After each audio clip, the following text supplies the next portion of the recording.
อันมีพระพุทธพระธรรมพระสงฆ์กุลพ่อกุลแม่กุลครูบาอาจารย์กุลศีลธรรมกรรมฐานจงมาปกห่มรักษาครูบาอาจารย์พระเจ้าประสงค์ทุกรูปปกห่มรักษาศรัทธาญาติโยมท่านสาธุชนทุกคนทุกท่านขณะนี้เวลา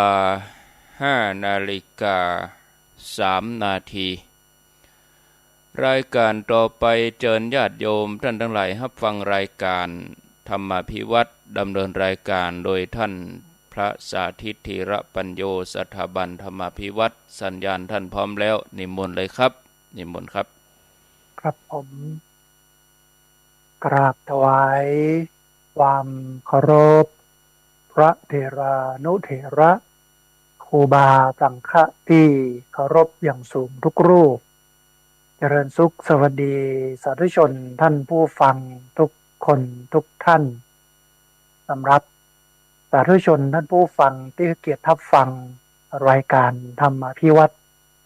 อันเป็นรายการวิทยุ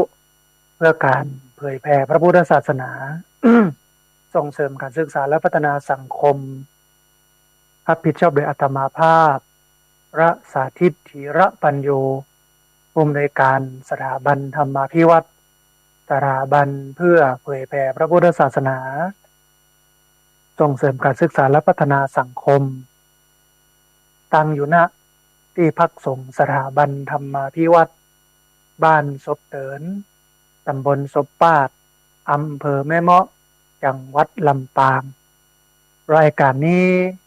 ออกอากาศทุกวันอังคารตั้งแต่เวลาตี 5จนถึง7 โมงเมื่อเจ้าผ่านทางเครือข่ายสถานีวิทยุคลื่นสีขาวเพื่อชาวประชาหลายคลื่นหลายสถานีหลายจังหวัดออกอากาศผ่านทาง Facebook Live ซึ่งเป็นไลฟ์สด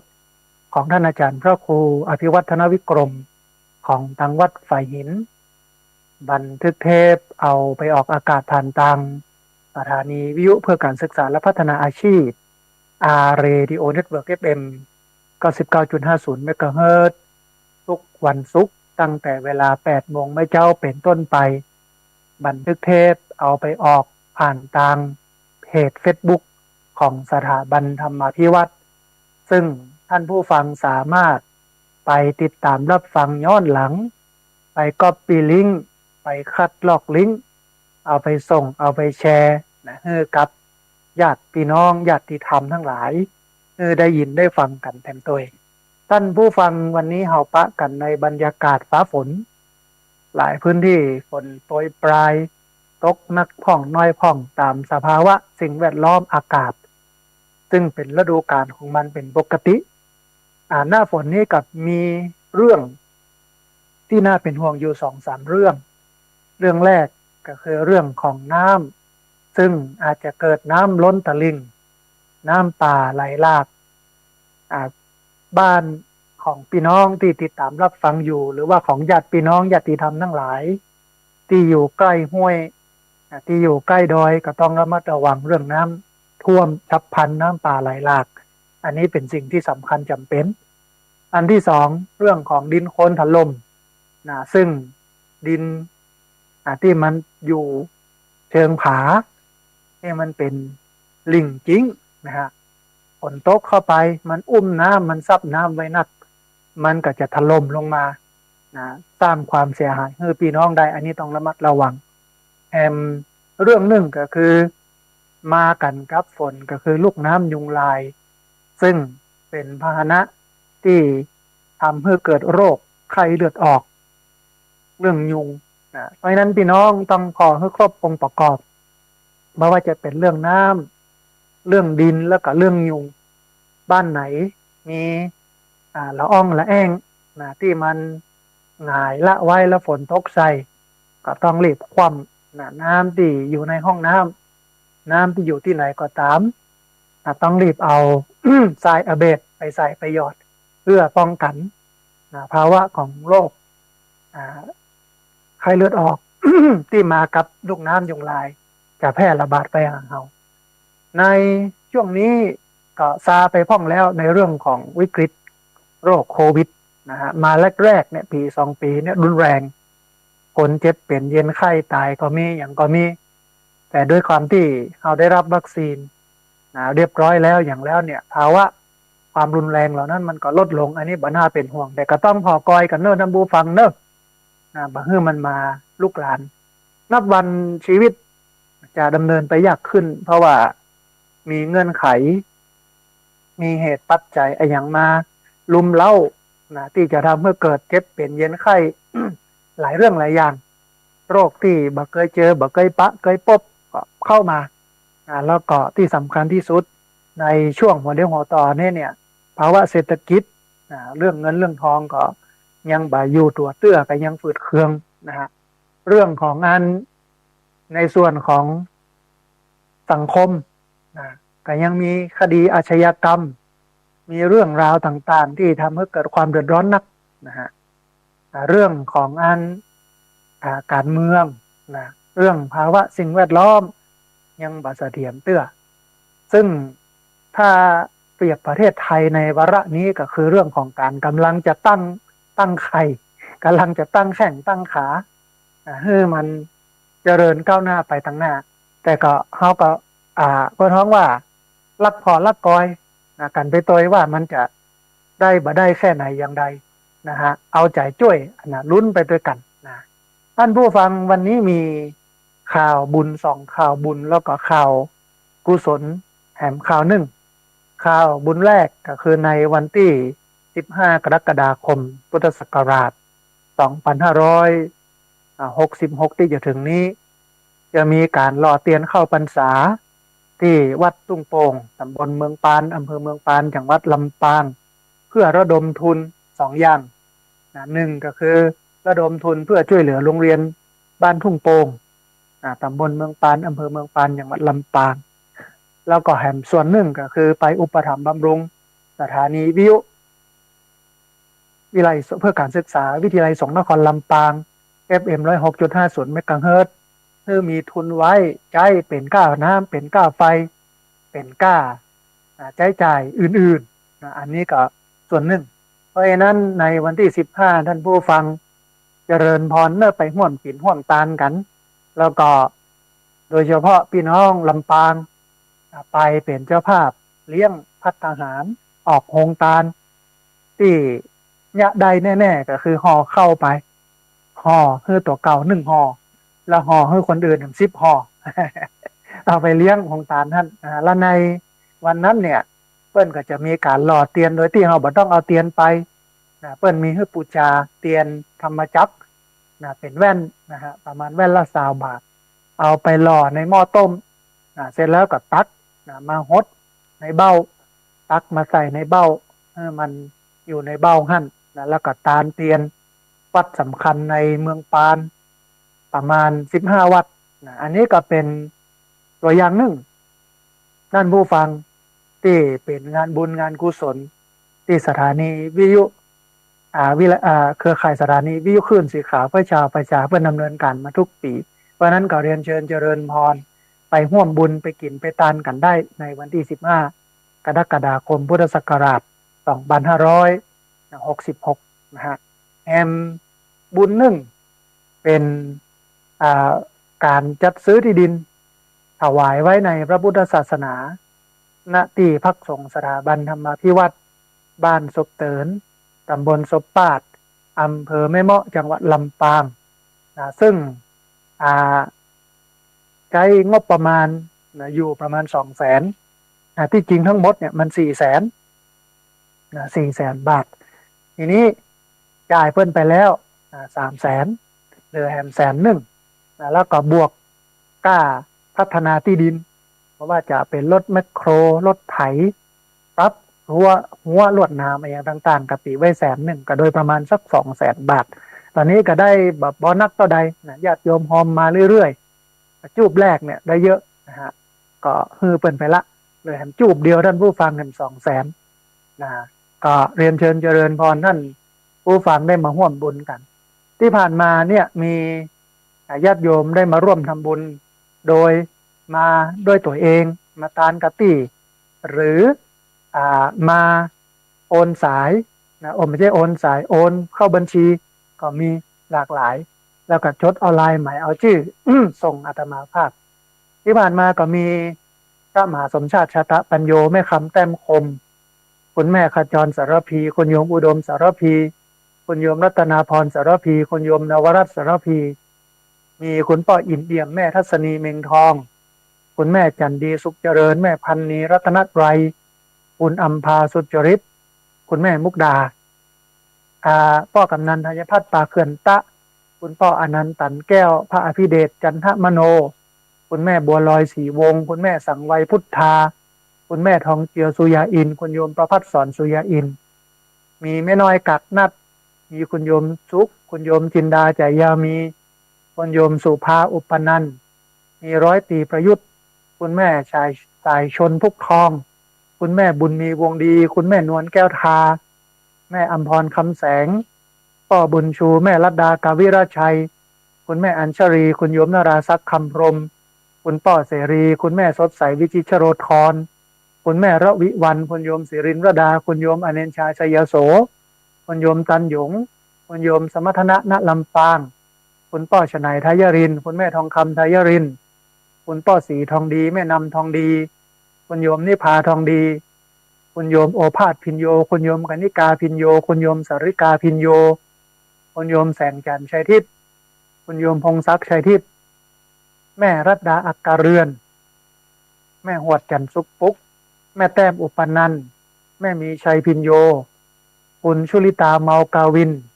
คุณโยมกมลพรมุนจันทร์คุณแม่บัวสวนดอกคุณโยมปนอมเปี้ยสายคุณโยมปฏิพานโจ้พี่ไม้คุณโยมผ่องพันธ์ปันตีคุณโยมกนกพิษชัยนาคุณโยมพนิตาพรหมมินทร์คุณโยมสุทัศน์ดีมูลคุณโยมคำศรีที่เขื่อนพระอาจารย์ชาวลิตทิตะสัทโธคุณโยมมลิวันนักวิโรธคุณโยมจรัสศรีพันธ์ศรีนวลพระอาจารย์วิสิทธิตะวิสิทธโธพระครูโสพลปริวัติพระครูโสพลปริยัติคุณโยมรัตดาวันปันเตพันเอกชัชวันบุญกรอบคุณโยมรัตนาบุญกรอบเรืออากาศโทสัญญาอาจารย์กนิกาวรรณปทุมคุณโยมกัลยาว่องทิพย์คงคาคุณโยมคำสุขโยธินคุณโยมกอบแก้วณธรรมคุณโยมสมศรีชิมรสคุณโยมกมลชนกโยธินคุณโยมพนิดาป่วนคำคุณแม่สุชาดาเทพจันตาคุณโยมมิถิราโยธินคุณแม่อรุณไก่แก้วแดงคุณแม่แปนแก้วพะเยาคุณโยมประนอมปุ๋ยวงศ์คุณโยมสุนิสาทิจูพันโทอำนาจสุงศักดิ์คุณแม่สุวลีชูวัฒนขจรแม่คำนวณกำลังแข็งคุณโยมนัทธินีธีรคำคุณโยมลัคนาบุญมาเทพคุณแม่จันเรือนใสคุณมาลัยแก้วปัญญาฟูคุณแม่นวลกันกองคุณโยมมิรินเบนมาคุณโยมชินกรเทพอุดคุณโยมสำรองนนไทยคุณโยมพนมจอมอินตาคุณโยมรัตดาวันปันเตคุณโยมบุญมีจินาคุณโยมบุญยืนชัยวังเย็นคุณโยมมินัยจินาคุณโยมกิตยาจินาคุณโยมบัวผิวบุญเรืองคุณโยมกรกมลเขยกลางคุณแม่ศรีไลคติยราชคุณโยมไพพันธ์อินตทาคุณโยมแสงล่าทองใหญ่คุณโยมกาญจนาประจินคุณโยมแสงเรือนจริยสกุลธรรมคุณโยมนัจจพัฒลาจันทึกคุณโยมบุญศรีทรงศรีสกุลแม่นวลยอดคำปันแม่วิไลธนุกคำคุณโยมสราวุธเท้าชัยคุณโยมสงวุฒิไกรวิชัยคุณโยมปริศขันธชมพูคุณโยมพันทิพย์ผมรีคุณโยมเกลือกซักค้านกิรีคุณโยมจิตตภวันเป่งน้อยคุณโยมประพัฒคุณโยมประพันธ์บัวเกตคัตธาคุณแม่ปาวลีอินสุวรรณรองศาสตราจารย์ดร.วราพรตันรัตนกุลคุณโยมจำเนียนวรรณรัตน์คุณแม่ดวงมาลัยปัญโยคุณแม่พัดกองศรีคุณแม่สีมอนใจหาวันคุณป้ออินดาวคุณแม่สุคำแก้วฟูคุณโยมชุติมาพงพังคุณโยมศรีนวลพงพิพัฒนกิจพระครูชลทานพิทักษ์คุณแม่ฤทธิ์ศิรภาคุณโยมอัมพลสายเป่งคุณโยมสุภรัตน์ตุ้ยใจคุณแม่จันทองตุ้ยสมุทรคุณโยมอัญชลีสุขคำว่าที่ร้อยตรีนาวินเชื้อน้อยคุณโยมจิรพรรัตนธีรวิเชียนคุณโยมชาญวิทย์คุณโยมกิติยาศรีมาก คุณโยมสาวพงษ์ยมพัฒน์คุณโยมมิรินทร์คุณโยมทอมบาร์เทอร์คุณป้อชูบุญชูศักดิ์ศรีนักเรียนโรงเรียนผู้สูงอายุตำบลซบปาดคุณโยมทิติพรจินดาหลวงคุณโยมสุธาทิพย์วรรณกุลคุณโยมชาญวิทย์คุณโยมกิติยาศรีมาศแม่นันสมบูรณ์คุณโยมดวงจันทร์สมบูรณ์คุณโยมกมลพรสมบูรณ์คุณโยมวราวุฒิสมบูรณ์คุณวิทยาดวงทิพย์แม่บัวเย็นจันทบแม่กองคำนันตปูกแม่อรวรรณทำทอง อันนี้เป็นผู้ที่ทำบุญจัดซื้อที่ดินถวายไว้ในพระพุทธศาสนาหน้าที่พักสงฆ์สถาบันธรรมที่วัดบ้านศพเตินตำบลศพปาดอำเภอแม่เมาะจังหวัดลำปางท่านใดอยากจะร่วมทำบุญเพิ่มเติมก็เรียนเชิญเจริญพรเนอะมาร่วมทำบุญได้แต่ว่าก่อนที่จะมาโทรมานัดมาหมายกันเนี่ยก่อนไม่ค่อยได้อยู่นะฮะไปบรรยายโน่นนี้นั้นนะฮะไปประชุมห้องอย่างห้องแต่ถ้าได้มัดหมายกันแล้วว่าวันนั้นจะมาวันนี้จะมานะก็จะอยู่ อยู่รอญาติโยมมาร่วมทำบุญสำหรับท่านใดที่อยากจะร่วมทำบุญนอกจากจะมาด้วยตัวเองแล้วกับนี้บ่มีเวลาได้บ่มีโอกาสที่จะได้มาก็สามารถร่วมทำบุญได้ที่ธนาคารกรุงไทยสาขาประตูชัยชื่อบัญชีที่พักสงฆ์สถาบันธรรมาภิวัตรหมายเลขบัญชี536075531853607553185เป็นธนาคารกรุงไทยสาขาประตูชัยสามารถมาร่วมทำบุญจัดซื้อที่ดินถวายไว้ในพระพุทธศาสนากันได้ท่านไหนอยากจะมาปิดบุญนี้ประมาณ200,000 บาทก็เจริญพรเนอะก็อู้ถึงว่าเงิน200,000 บาทนี่อันนักจารีเหมือนกันนะท่านผู้ฟังเนอะก็ก้อยๆง่ายก้อยหอมกันไปได้ครบเมื่อใดวันไหนก็จะยั่งจะปอเมื่อนั้นวันนั้นก็ประมาณถ้ารวมหมดเนี่ยก็เกือบ500,000นะฮะจ่ายไปแล้ว300,000เนี่ยเหลือ100,000แล้วก็เหลือที่ปรับพื้นที่100,000ก็ถ้าตีรวมๆกันโดยประมาณ200,000ที่เหลือนะฮะก็หากันไปเรื่อยๆอย่างเงี้ยนะฮะตามวัดบ้านนอกบ้านนาเนี่ยท่านผู้ฟังยากที่จะมีคนมากินมาตานเนาะแต่ว่าเขาก็ใช้เวลาในการให้การหอมอดป้าน้องว่าเก็บเล็กผสมน้อยจนได้เป็นก้อนก็เอาไปฮือเปิ้ลนะฮะเราจะใช้เป็นสถานที่ในการปลูกต้นไม้เป็นสถานที่ในการให้คนมาปฏิบัติศีลปฏิบัติธรรมเพราะว่าที่พักสงฆ์สถาบันธรรมาภิวัตรเนี่ยมีคณะต่างๆมาเรื่อยๆนะฮะอันนี้ก็เพิ่งแล้วผู้ติดยาเสพติดเป็นเอามาบำบัดนี่มาฟื้นฟูนี่50 คน15 วันวันที่26แล้วนะวันที่27ก็พัฒนาวัดวันที่28นักเรียนโรงเรียนผู้สูงอายุก็มาเข้า80 คนแล้วก็ในวันที่5ก็คือวันพรุ่งนี้ก็จะมีนักเรียนโรงเรียนผู้สูงอายุมาแหม80 คนอย่างเงี้ยนะฮะเดี๋ยวจะมีนักเรียนโรงเรียนต่างๆทยอยกันมาเข้าค่ายอยู่4-5 คณะมาเรื่อย50 คน60 คน70 คนพ่องเนี่ยคือคนที่ให้หอมเนี่ยแต่งเสร็จแล้วเวลามีคนมาใจเนี่ยมันจะเป็นบุญเป็นกุศลมันจะดีอกดีใจที่มีคนมาใจประโยชน์แต่ถ้าแปลงไว้แล้วบ่ได้ใจมันก็บ่ได้ประโยชน์อันนี้ก็เอามาเล่าให้ท่านผู้ฟังได้ร่วมอนุโมทนาทีนี้ท่านผู้ฟังข่าวการกุศลแห่งข่าวหนึ่งเป็นข่าวการกุศลจากสภาผู้บริโภคจังหวัดลำปางท่านผู้ฟังอันบัดเดียวเนี้ยประเทศไทยเรามีสภาองค์กรของผู้บริโภคในระดับชาติที่ดูแลเรื่องของการบริโภคของพี่น้อง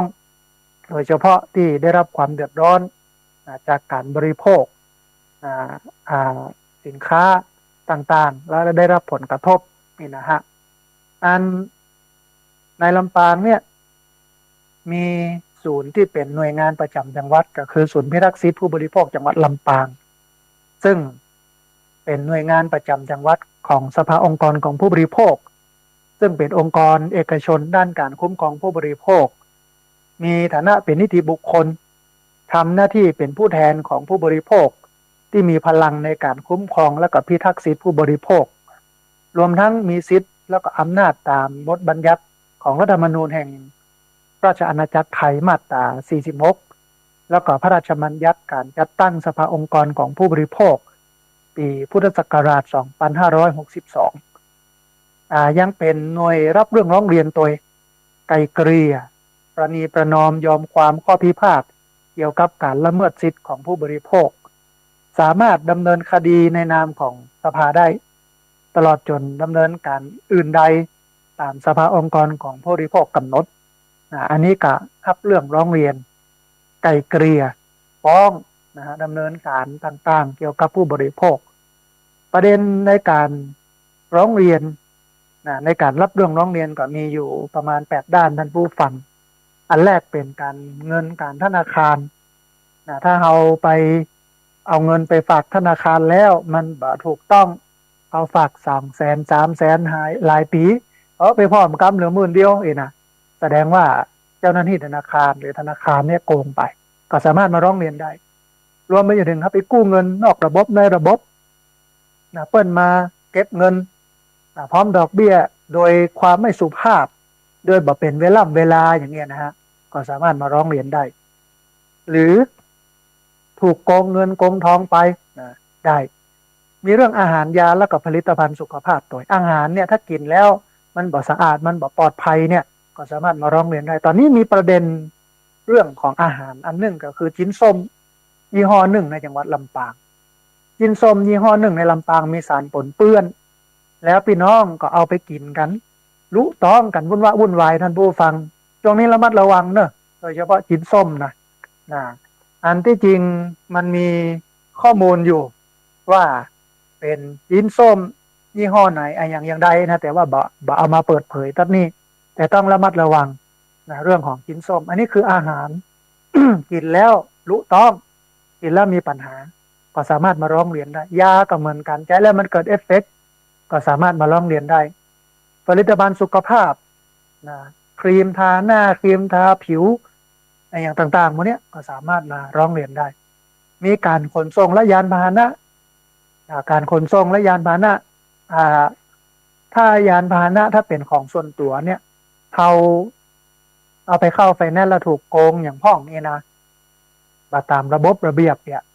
เอาไปซ่อมกับบดีร้านซ่อมมันเนี่ยบดีก็มาร้องเรียนได้ตลอดจนถึงการขนส่งถ้าเป็นขนส่งมวลชนเอาไปใช้แล้วมันบริการบดีราคามันขึ้นสูงล้ำไปตามเกินปกติจอดกับบตรงป้ายก็สามารถมาร้องเรียนได้มีสินค้าและบริการทั่วไปมีสื่อสารโทรคมนาคมและเทคโนโลยีสารสนเทศอันนี้สำคัญแก๊งคอลเซ็นเตอร์มีตึงส่ง SMS ข้อความมาให้เฮามีตึงโทรเข้ามาหาเฮาว่าอย่างนั้นว่าอย่างนี้เป็นศุลกากรพ่องเป็นเจ้าหน้าที่กระทรวงพาณิชย์พ่องเป็นตำรวจพ่องมาแอบมาอ้างเขาเป็นไปรษณีย์พ่องว่าสินค้าตกค้างนี่นะหลอกจุเอาสตังค์ไปอันนี้เยอะมากเลยมันก็ทุนใหญ่มันก็มาจากจีนเอามาทำกันแล้วนี่ตะก่อนมันอยู่ที่ประเทศเขมรประเดี๋ยวนี้ก็อยู่นะฮะแต่ว่ามันขยายพื้นที่ในแถบเขมรมาเป็นแถบประเทศไทยเฮานะแต่มันนั่นคืออสังหาริมทรัพย์และที่อยู่อาศัยทรัพย์สิน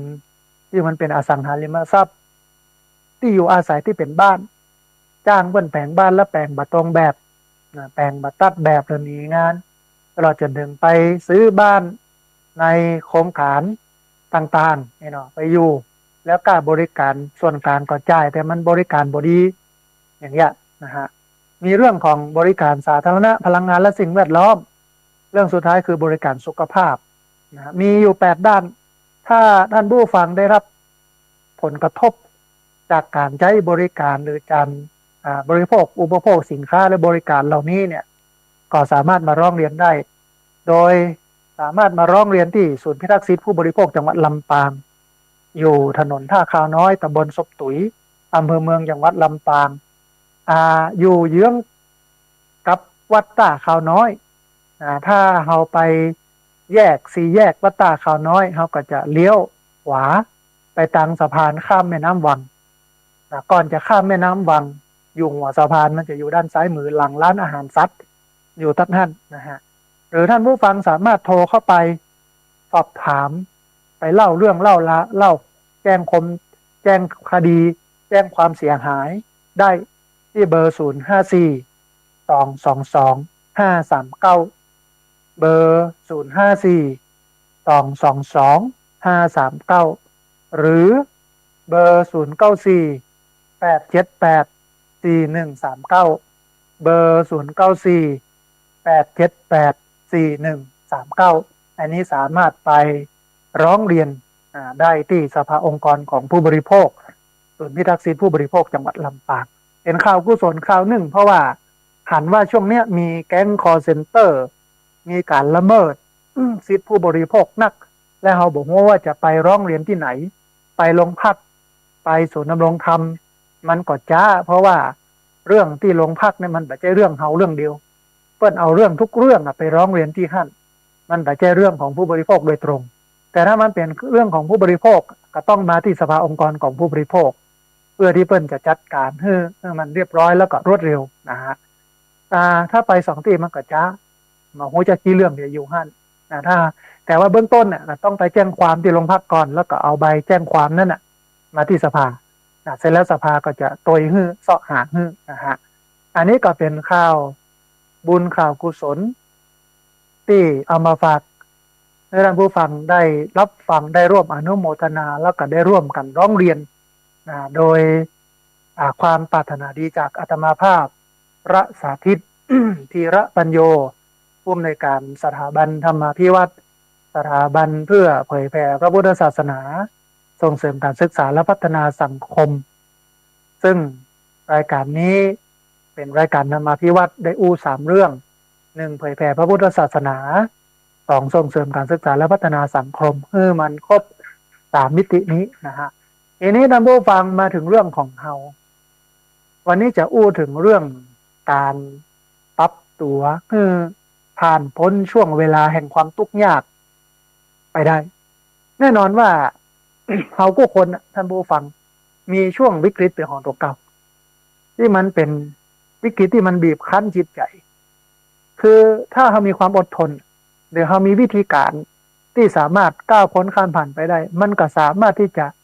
มีชีวิตอยู่ต่อเจริญรุ่งเรืองหรือรุ่งลิ่งนะฮะตกต่ำหรือรุ่งเรืองได้หลังจากนั้นไปนะฮะ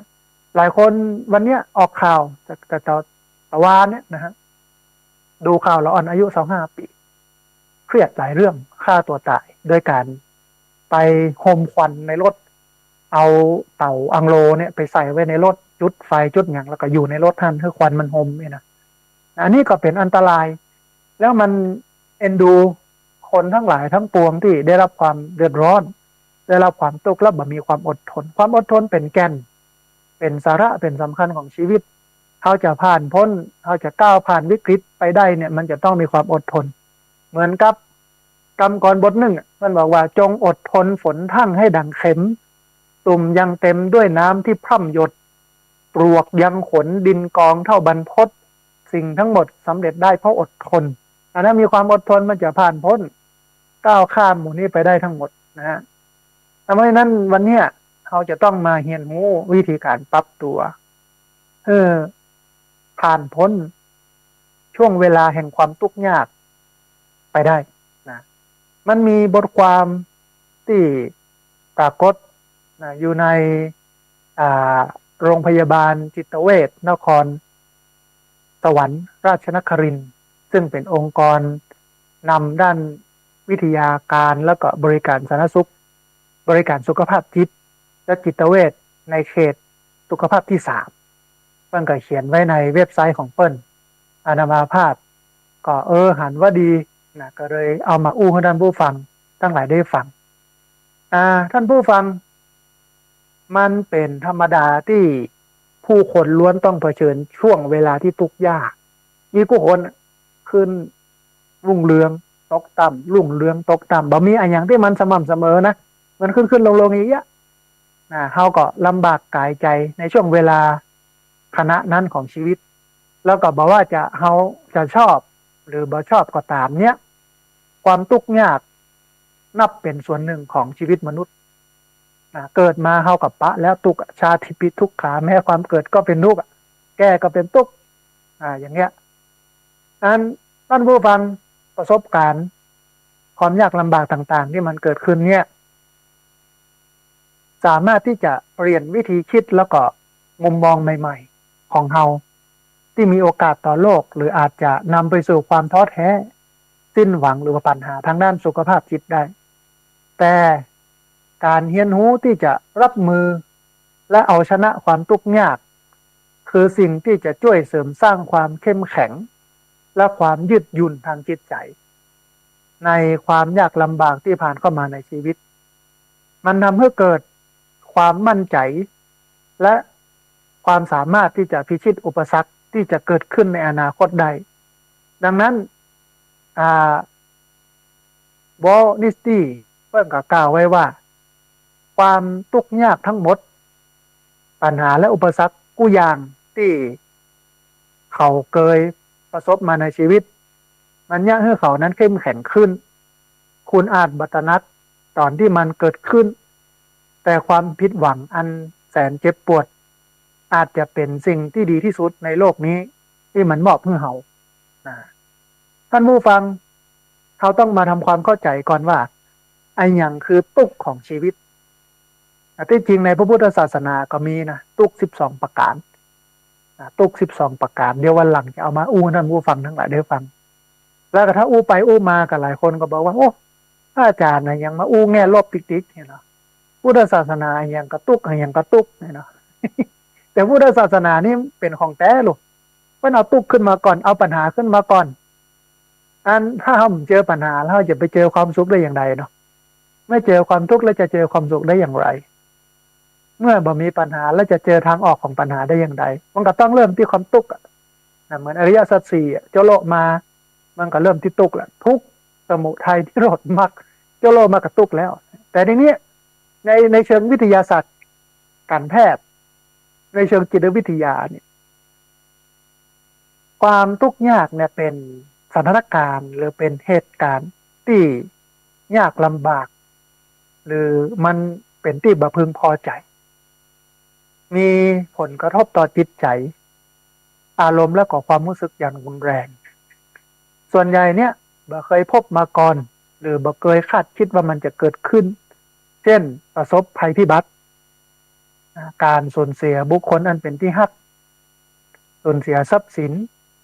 การตกงานการเจ็บป่วยเป็นโรคร้ายแรงการหย่าร้างเมื่อต้องประสบกับเหตุการณ์ยากลำบากต่างๆเหล่านี้บุคคลบ่สามารถจะนำวิธีการจัดการหรือแก้ไขปัญหาแบบเดิมๆมาใช้อย่างได้ผลก็ส่งผลให้เกิดความเครียดความทุกข์ในใจอย่างรุนแรงแต่คืนนี้ในอู้กับลูกศิษย์ที่จบปวสวิไลเทคนิคลำปางเนาะแล้วก็จบแล้วปุ๊บได้รับวุฒิแล้วเพิ่นก็ลงไปทางใต้ไปเสาะหาญาการ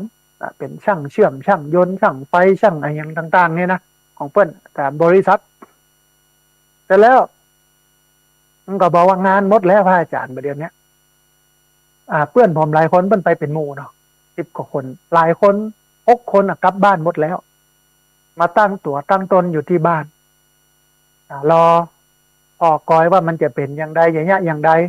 หาช่องทางหาลู่ทางใดผมเนี่ยก็ต้องไปต่อเงินที่มีอยู่เนี่ยก็ต้องบริหารให้มันพอในการอยู่ตอนที่ยังไม่ได้งานใหม่เตื้อมันก็เป็นความทุกข์นะตกงานนี่ยิ่งมาตกงานในยุคนี้ทว่านี่ก็หันข่าวมีบริษัทอุตสาหกรรมโรงงานอุตสาหกรรมปิดตัวคนซึ่งเป็นพนักงานกว่า500 คนบ้างถ้าจำบ่ผิดนะตกงานตกงานเลยนี่ก็จะเสาะหางานใหม่มันก็ยากอันนี้เป็นวิกฤตหนึ่งของชีวิตเป็นความทุกข์ยากของชีวิตที่มันเกิดขึ้นในการดำเนินชีวิตการประสบกับภัยพิบัติอย่างช่วงเนี้ยเป็นช่วงหน้าฝนเนี่ยน้ำป่าไหลหลากดินโคลนถล่มมาทับบ้านทับจองทับรถมาท่วมบ้านท่วมจองท่วมรถเนี่ยเป็นสิ่งที่บ่อยากให้เกิดแต่มันเกิดก็ได้เกิดการสูญเสียนะฮะการสูญเสียบุคคลนั้นเป็นที่รักสูญเสียแฟนละกันไป สูญเสียพ่อแม่ตายจากกันไปสูญเสียลูกเนาะสูญเสียทรัพย์สินตกงานเจ็บป่วยเป็นโรคร้ายแรงยาล้างแต่การเจ็บป่วยเป็นโรคร้ายแรงเนี่ยบางคนเนี่ยถ้าใจเขาเข้มแข็งใจเขามีพลังนะมันก็สามารถมีชีวิตอยู่ต่อได้อย่างพี่น้องเมืองลี้นะที่โทรเข้ามาบ่อยๆนะฮะบ้านแม่จ่องอำเภอลี้เปิ้นเป็นคนที่เป็นโรคอัมพฤกษ์อัมพาตติดเตียงแต่เปิ้นก็ฟังธรรมะแล้วใจเปิ้นมีพลังใจเปิ้นเข้มแข็งเปิ้นลุกขึ้นมาต่อสู้กับโรคอยู่กับโรคได้ยังบ่มีความทุกข์อันนี้ก็เป็นตัวอย่างหนึ่งนะที่สามารถทำได้สิ่งเหล่านี้มันเป็นความทุกข์ของชีวิตทีนี้เขาจะเนี่ยอย่างใดเพื่อจิตใจมันยืดหยุ่นท่านผู้ฟังเนี่ยเพื่อใจมันยืดหยุ่นนะอาตมาภาพได้ไปอ่านหนังสือเกี่ยวกับประวัติศาสตร์จีนนะเพิ่นบอกว่าคนที่เป็นสี่เหลี่ยมเนี่ยตรงเป๊ะเนี่ยตามระบบระเบียบอะไรอย่างบ่มีหลีกบ่มีเว้นเนี่ยนะอยู่ยากในโลกมันต้องเป็นทำให้ชีวิตเป็นลูกกลมกิ้งไหลไปได้ตามสถานการณ์แต่บ่ทิ้งหลักการ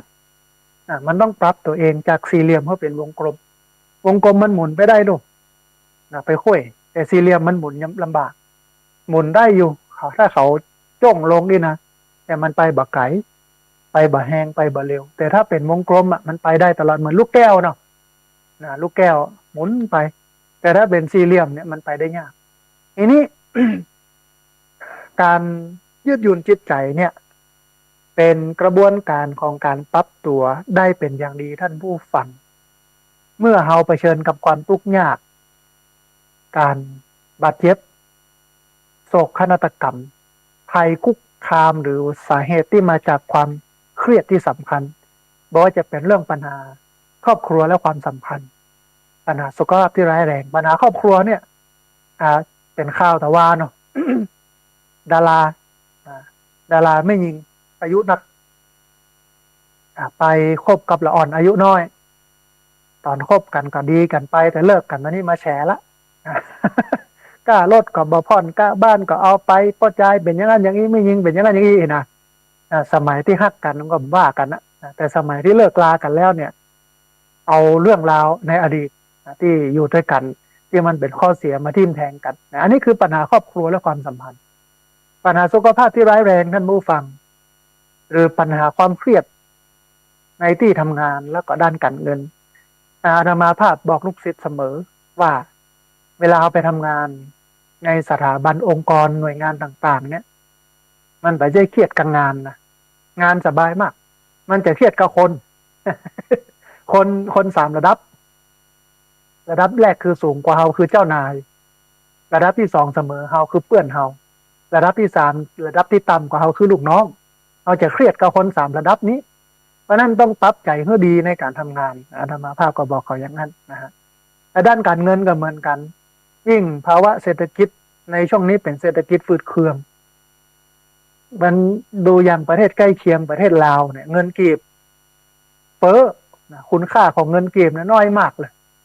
นะฮะถ้าเอาเงินบาทเอาไปซื้อครัวในประเทศลาวเนี่ย100 1,000เนี่ยซื้อได้มากได้เยอะนะฮะอันนี้คือการเงินเขาเองก็เหมือนกันประเทศเฮานะฮะเงินก็หาได้อย่างฝืดเคืองหาได้ยากแถมเรื่องนึงคือความยืดหยุ่นมันจะเกี่ยวข้องกับการฟื้นตัวกลับสู่ภาวะปกติท่านผู้ฟังคือหลังจากผ่านประสบการณ์ที่มันยากลำบากเหล่านี้ได้มากต่อใดเนี่ยก็จะสามารถยืดหยุ่นได้และก็ยังเกี่ยวข้องกับการพัฒนาตัวเก่าอย่างมากเหมือนกันสิ่งที่เป็นความขัดแย้งในเรื่องของความยืดหยุ่นทางจิตใจก็คือการเอาชนะความทุกข์อย่างยากลำบากคือเราต้องช่วยตัวเก่าเป็นอันดับแรกก่อนเพราะว่าสิ่งที่เป็นตัวกำหนดว่าเราจะได้รับการช่วยเหลือหรือบ่ได้ช่วยเหลือได้อย่างใดเนี่ยมันก็อยู่ที่ตัวเราตามหลักของนักสาธารณสงเคราะห์นักสังคมสงเคราะห์หลักการในการช่วยเหลือของเขาเนี่ยมันมีหลักการนะมันบอกว่า help them to help themselves ช่วยเขาเพื่อให้เขาได้ช่วยเหลือตนเอง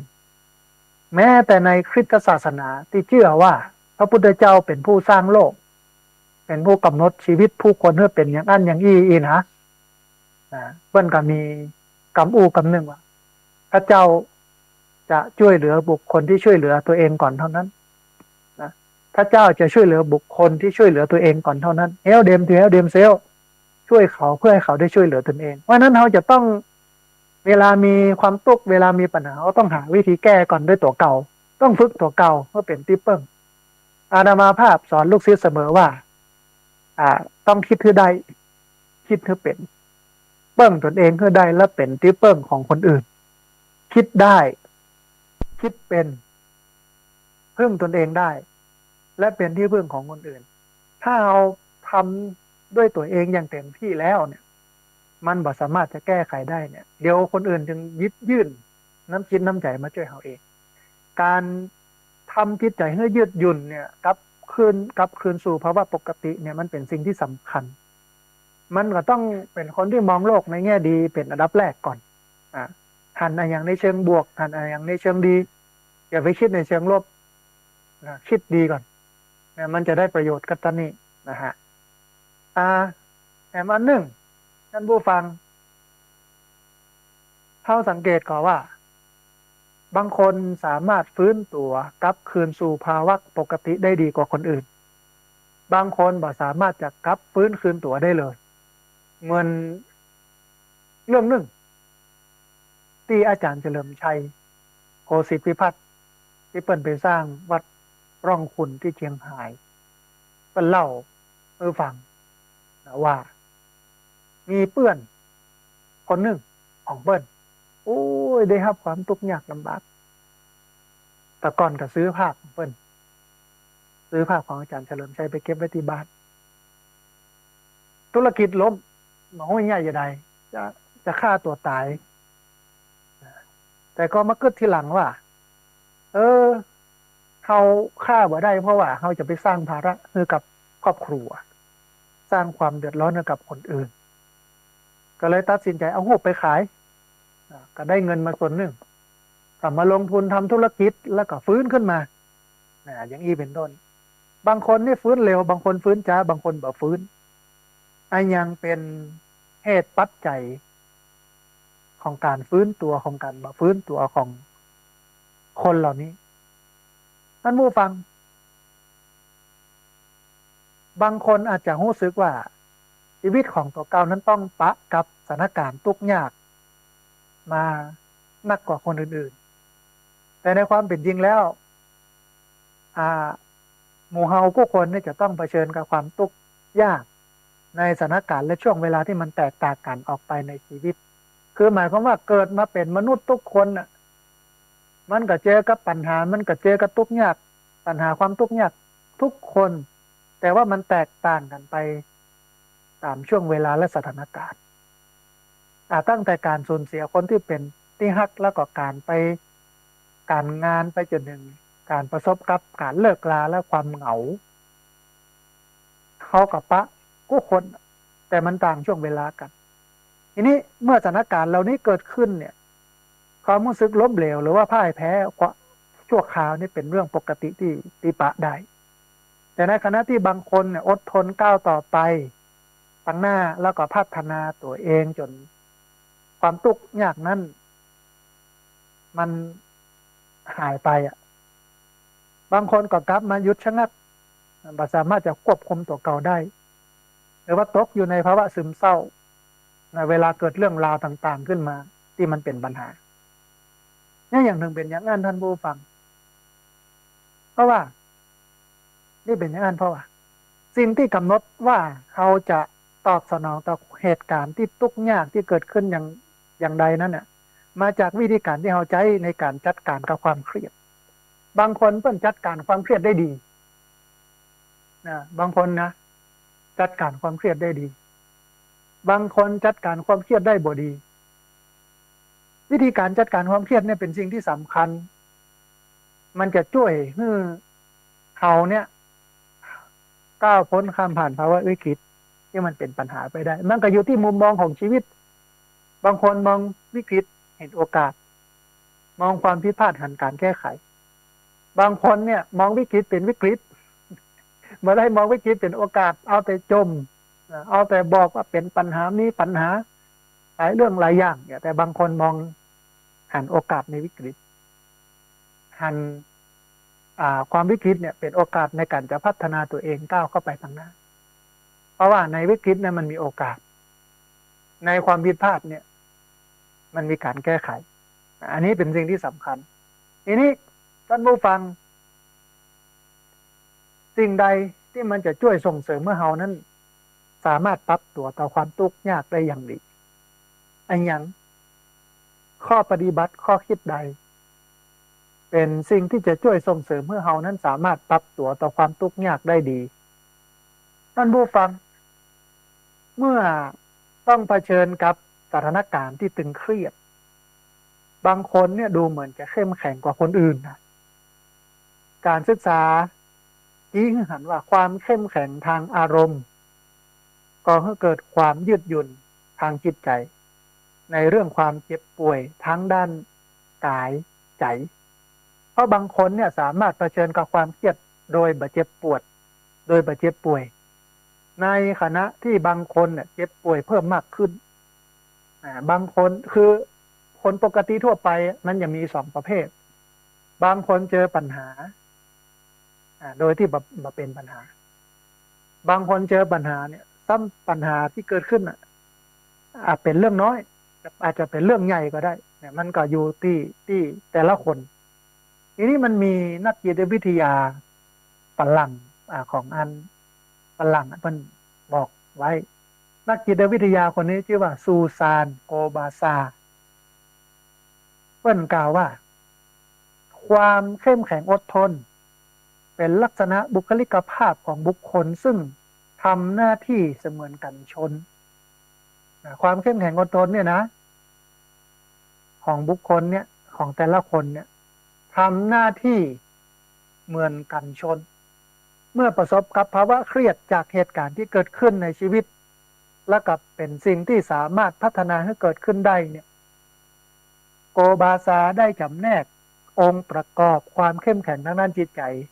เป็น3องค์ประกอบท่านผู้ฟังเฮาลองพอแล้วว่าเฮามี3ตัวนี้ก่อนถ้าบ่มี3ตัวนี้แสดงว่าเฮาเป็นคนที่เวลาเจอความเครียดเฮาจะเจ็บปวดเจ็บป่วยแต่ถ้าเฮามีแล้วเนี่ยเวลาความเครียดเกิดขึ้นเนี่ยเฮาก็จะสบายเฮาก็จะบ่มีปัญหามาดูท่านผู้ฟังอันมีอยู่3อย่างแรกความท้าทายท่านผู้ฟังความท้าทายนี่เป็นความเชื่อของบุคคลว่าชีวิตเนี่ยมีการเปลี่ยนแปลงและการเปลี่ยนแปลงนั้นเป็นสิ่งที่ท้าทายคนที่มีความเข้มแข็งอดทนจะเปลี่ยนความยากลำบากเพื่อเป็นความท้าทายแทนที่จะพยายามต่อสู้กับความเป็นจริงที่เกิดขึ้นในทางกลับกันเนี่ยหมู่เขาเนี่ยกับเผชิญหน้ากับมันคือเผชิญหน้ากับปัญหาเนี่ยโดยบ่ได้ตัดสินเหตุการณ์ที่เกิดขึ้นแต่มุ่งที่จะค้นหาความหมายและกับบทเรียนอยู่เบื้องหลังเหตุการณ์เหล่านั้นอันนี้คือทำให้เกิดความท้าทายทำให้เกิดการเรียนรู้หมายความว่าเนี่ยไปเตอะทำไปเตอะเกิดเหตุการณ์อะไรอย่างขึ้นมาแทนที่จะเอาเรื่องนั้นมาโต้ตัวเก่าถอดบทเรียนมันทั้งสำเร็จและบ่สำเร็จนะสำเร็จเพราะอะไรอย่างมันมีเหตุมีปัจจัยอะไรอย่างที่ทำให้สำเร็จพอแล้วบ่สำเร็จเพราะอะไรอย่างมันมีเหตุมีปัจจัยอะไรอย่างที่ทำให้บ่สำเร็จอันนี้คือความท้าทายเรื่องแรกเรื่องที่2คือความมุ่งมั่นก็หมายถึงความตั้งใจของเขาที่จะยึดมั่นเพื่อความสำคัญแล้วก็คุณค่าในสิ่งที่ตัวเก่ากระทำอยู่ให้มันสำเร็จลุล่วงไปโดยบ่คำนึงถึงอุปสรรคที่อาจจะเกิดขึ้นโดยการกำหนดเป้าหมายที่สำคัญและก็ความหมายต่อชีวิตและแบ่งกระบวนการออกเป็นขั้นตอนย่อยๆแล้วก็ลงมือทำจนกว่าจะบรรลุเป้าหมายนั้นแสดงว่าต้องมีความมุ่งมั่นต้องมีความมุ่งมั่นมีใจเด็ดเดียว ภาษาตุเจ้าเนี่ยความมุ่งมั่นเนี่ยคือการอธิษฐานอธิษฐานคือความตั้งมั่นความมีจิตใจตั้งมั่นคือการอธิษฐานปักหมุดไว้ปักธงไว้ว่าจะไปถึงตรงนี้ด้วยวิธีการ1 2 3 4 5เนี่ยเหมือนกับพระพุทธศาสนาเฮาเป้าหมายของพุทธศาสนิกชนทุกคนคือนิพพานวิธีการก็คือปฏิบัติตามหลักของไตรสิกขาคือศีลสมาธิปัญญาหรือมรรคมีองค์8เอาตั้งแต่สมาธิเป็นต้นไปเรื่อยๆเรื่อยๆเรื่อยๆเรื่อยๆอันนี้คือความมุ่งมั่นนะฮะและอันนึงคือการควบคุมตัวเก่าการควบคุมตัวเก่านี่เป็นหัวใจสำคัญของเรื่องของการจะปรับความคิดนะถ้าควบคุมตัวเก่าได้เนี่ยมันก็ควบคุมโลกได้ท่านผู้ฟังอันนี้นักปรัชญาซุนวูนักรบนักยุทธศาสตร์ของจีนมันว่าไว้อย่างนั้นแต่ถ้าควบคุมตัวเก่ามาได้เนี่ยมันก็บ่ชนะสักเตื้อถ้าควบคุมตัวเองได้เนี่ยชนะแน่นอนการควบคุมตัวเก่าคือการตระหนักว่าเขาเป็นเจ้าของการกระทำของตัวเก่าเขาบ่สามารถจัดการกับความเป็นจริงที่เกิดขึ้นได้แต่เขาสามารถควบคุมอารมณ์และการตอบสนองของตัวเก่าได้เขามีทางเลือกที่จะเสียพลังงานไปกับการเล่นเป็นเหยื่อของเหตุการณ์แสดงให้เห็นว่าเขาเนี่ยบ่ใช่คนผิดเพื่อได้รับความสงสารหันอกหันใจหรือมุ่งเน้นไปที่การช่วยเหลือตัวเก่าเพื่อลดพ้นออกจากความทุกข์ยากท่านผู้ฟังองค์ประกอบทั้ง3อย่างของความเข้มแข็งอดทนนี้นั้นเป็นลักษณะหรือว่าคุณสมบัติภายในที่สำคัญที่ช่วยส่งเสริมเพื่อบุคคลเนี่ยสามารถจัดการกับความตึงเครียดหรือสถานการณ์ตึงเครียดในชีวิตได้อย่างมีประสิทธิภาพเพราะฉะนั้นจึงควรที่จะต้องพัฒนาหรือเกิดขึ้นในจิตใจแล้วก็บำรุงรักษาไว้ให้คงอยู่ตลอดชั่วอายุขัยของเขา3อย่างนี้ไม่ว่าจะเป็นความท้าทายความมุ่งมั่นและการควบคุมตนเองถ้าควบคุมตนเองได้บ่เพื่อแสดงออกในเชิงลบควบคุมตัวเองให้อยู่ในเชิงบวกคิดเชิงบวกทำเชิงบวกเขาเนี่ยก็จะมีความสุขกับการใช้ชีวิตมีปัญหาเกิดขึ้นตั้งปัญหานั้นเป็นความท้าทายเพื่อจะนำไปสู่การแก้ไขมีความมุ่งมั่นในชีวิตมีเป้าหมายของการดำเนินชีวิตมีการรู้จักการควบคุมตนเองอันนี้คือหลักคิดของซูซานโกบาราซึ่งเป็นนักจิตวิทยามันก็ตรงกับพุทธศาสนาหลายข้อเพราะว่าจะเป็นการควบคุมตนเองความมุ่งมั่นพุทธศาสนาวางระบบไว้เหมือนกันอย่างนี้นะฮะทีนี้ท่านผู้ฟังมันมีวิธีการมันมีกระบวนการที่สำคัญก็คือว่าเนี่ยอย่าใดเขาจะผ่านความทุกข์ยากครั้งนี้ไปได้เวลาเกิดความทุกข์ยากขึ้นมาเวลาเกิดสถานการณ์ความตึงเครียดขึ้นมาเขาจะทำยังไงเอาจะยากอย่างไรให้เขาผ่านทุกข์ผ่านปัญหาผ่านความตึงเครียดนี้ไปได้ท่านผู้ฟังเนี่ยสามารถจะเรียนรู้ในการช่วยเหลือตัวเองให้ก้าวพ้นข้ามผ่านออกจากความทุกข์ยากนั้นไปได้ผู้คนสิ่งที่เป็นตัวกำหนดชะตากรรมของเขานั้นไม่ใช่เรื่องของความอดทนแต่กลับเป็นความสัมพันธ์ของเขาที่มีต่อความเป็นจริงต่อตัวเองและก็ต่อคนอื่นวิธีคิดแล้วก็วิธีการที่เขาจะสามารถ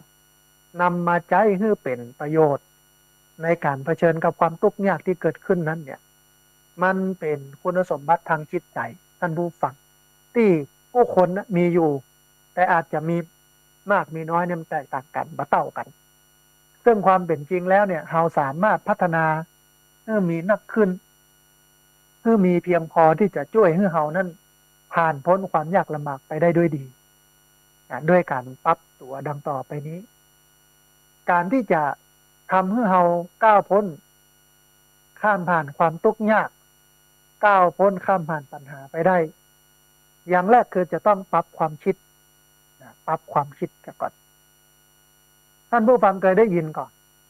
เปลี่ยนความคิดชีวิตก็เปลี่ยนความคิดชีวิตก็เปลี่ยนอย่างกรณีเพื่อนเอาน้ำมา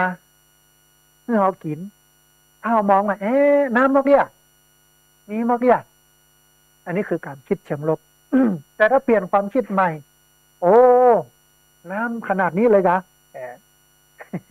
น้ำเท่าเดิมแต่เปลี่ยนมุมมองใหม่แต่ก่อนมองว่าน้ำมากเนี่ยจะไปป้อกินอย่างเนี้ยแต่ถ้าเปลี่ยนมุมมองใหม่ว่าโอ้น้ำขนาดนี้เลยเหลือแหมน้อยเดียวจะเต็มละหลายคนว่าเนี่ยอย่างบ่ใส่ให้มันเต็มหลายคนก็บอกว่าโอ้หินเต็มนักนะนี่คือมุมมอง2 มุมมองนะถ้าเรามองอย่างไรนะโบฟัง ลองเปรียบเทียบตัวเก่าพอนะว่าเรามองอย่างไรน้ำมอกอีหรือน้ำขนาดนี้เนี่ยน้ำมอกเนี่ยโอ้น้ำขนาดนี้เลยกะเนี่ยเรามองอย่างไรกับน้ำในแก้วที่เปิ้ลเอามาให้เรากิน ถ้าเรามองว่าน้ำมอกเนี่ยแสดงว่าเราคิดในเชิงลบแหละ แต่ถ้ามองไม่ว่าโอ้น้ำขนาดนี้เลยกะ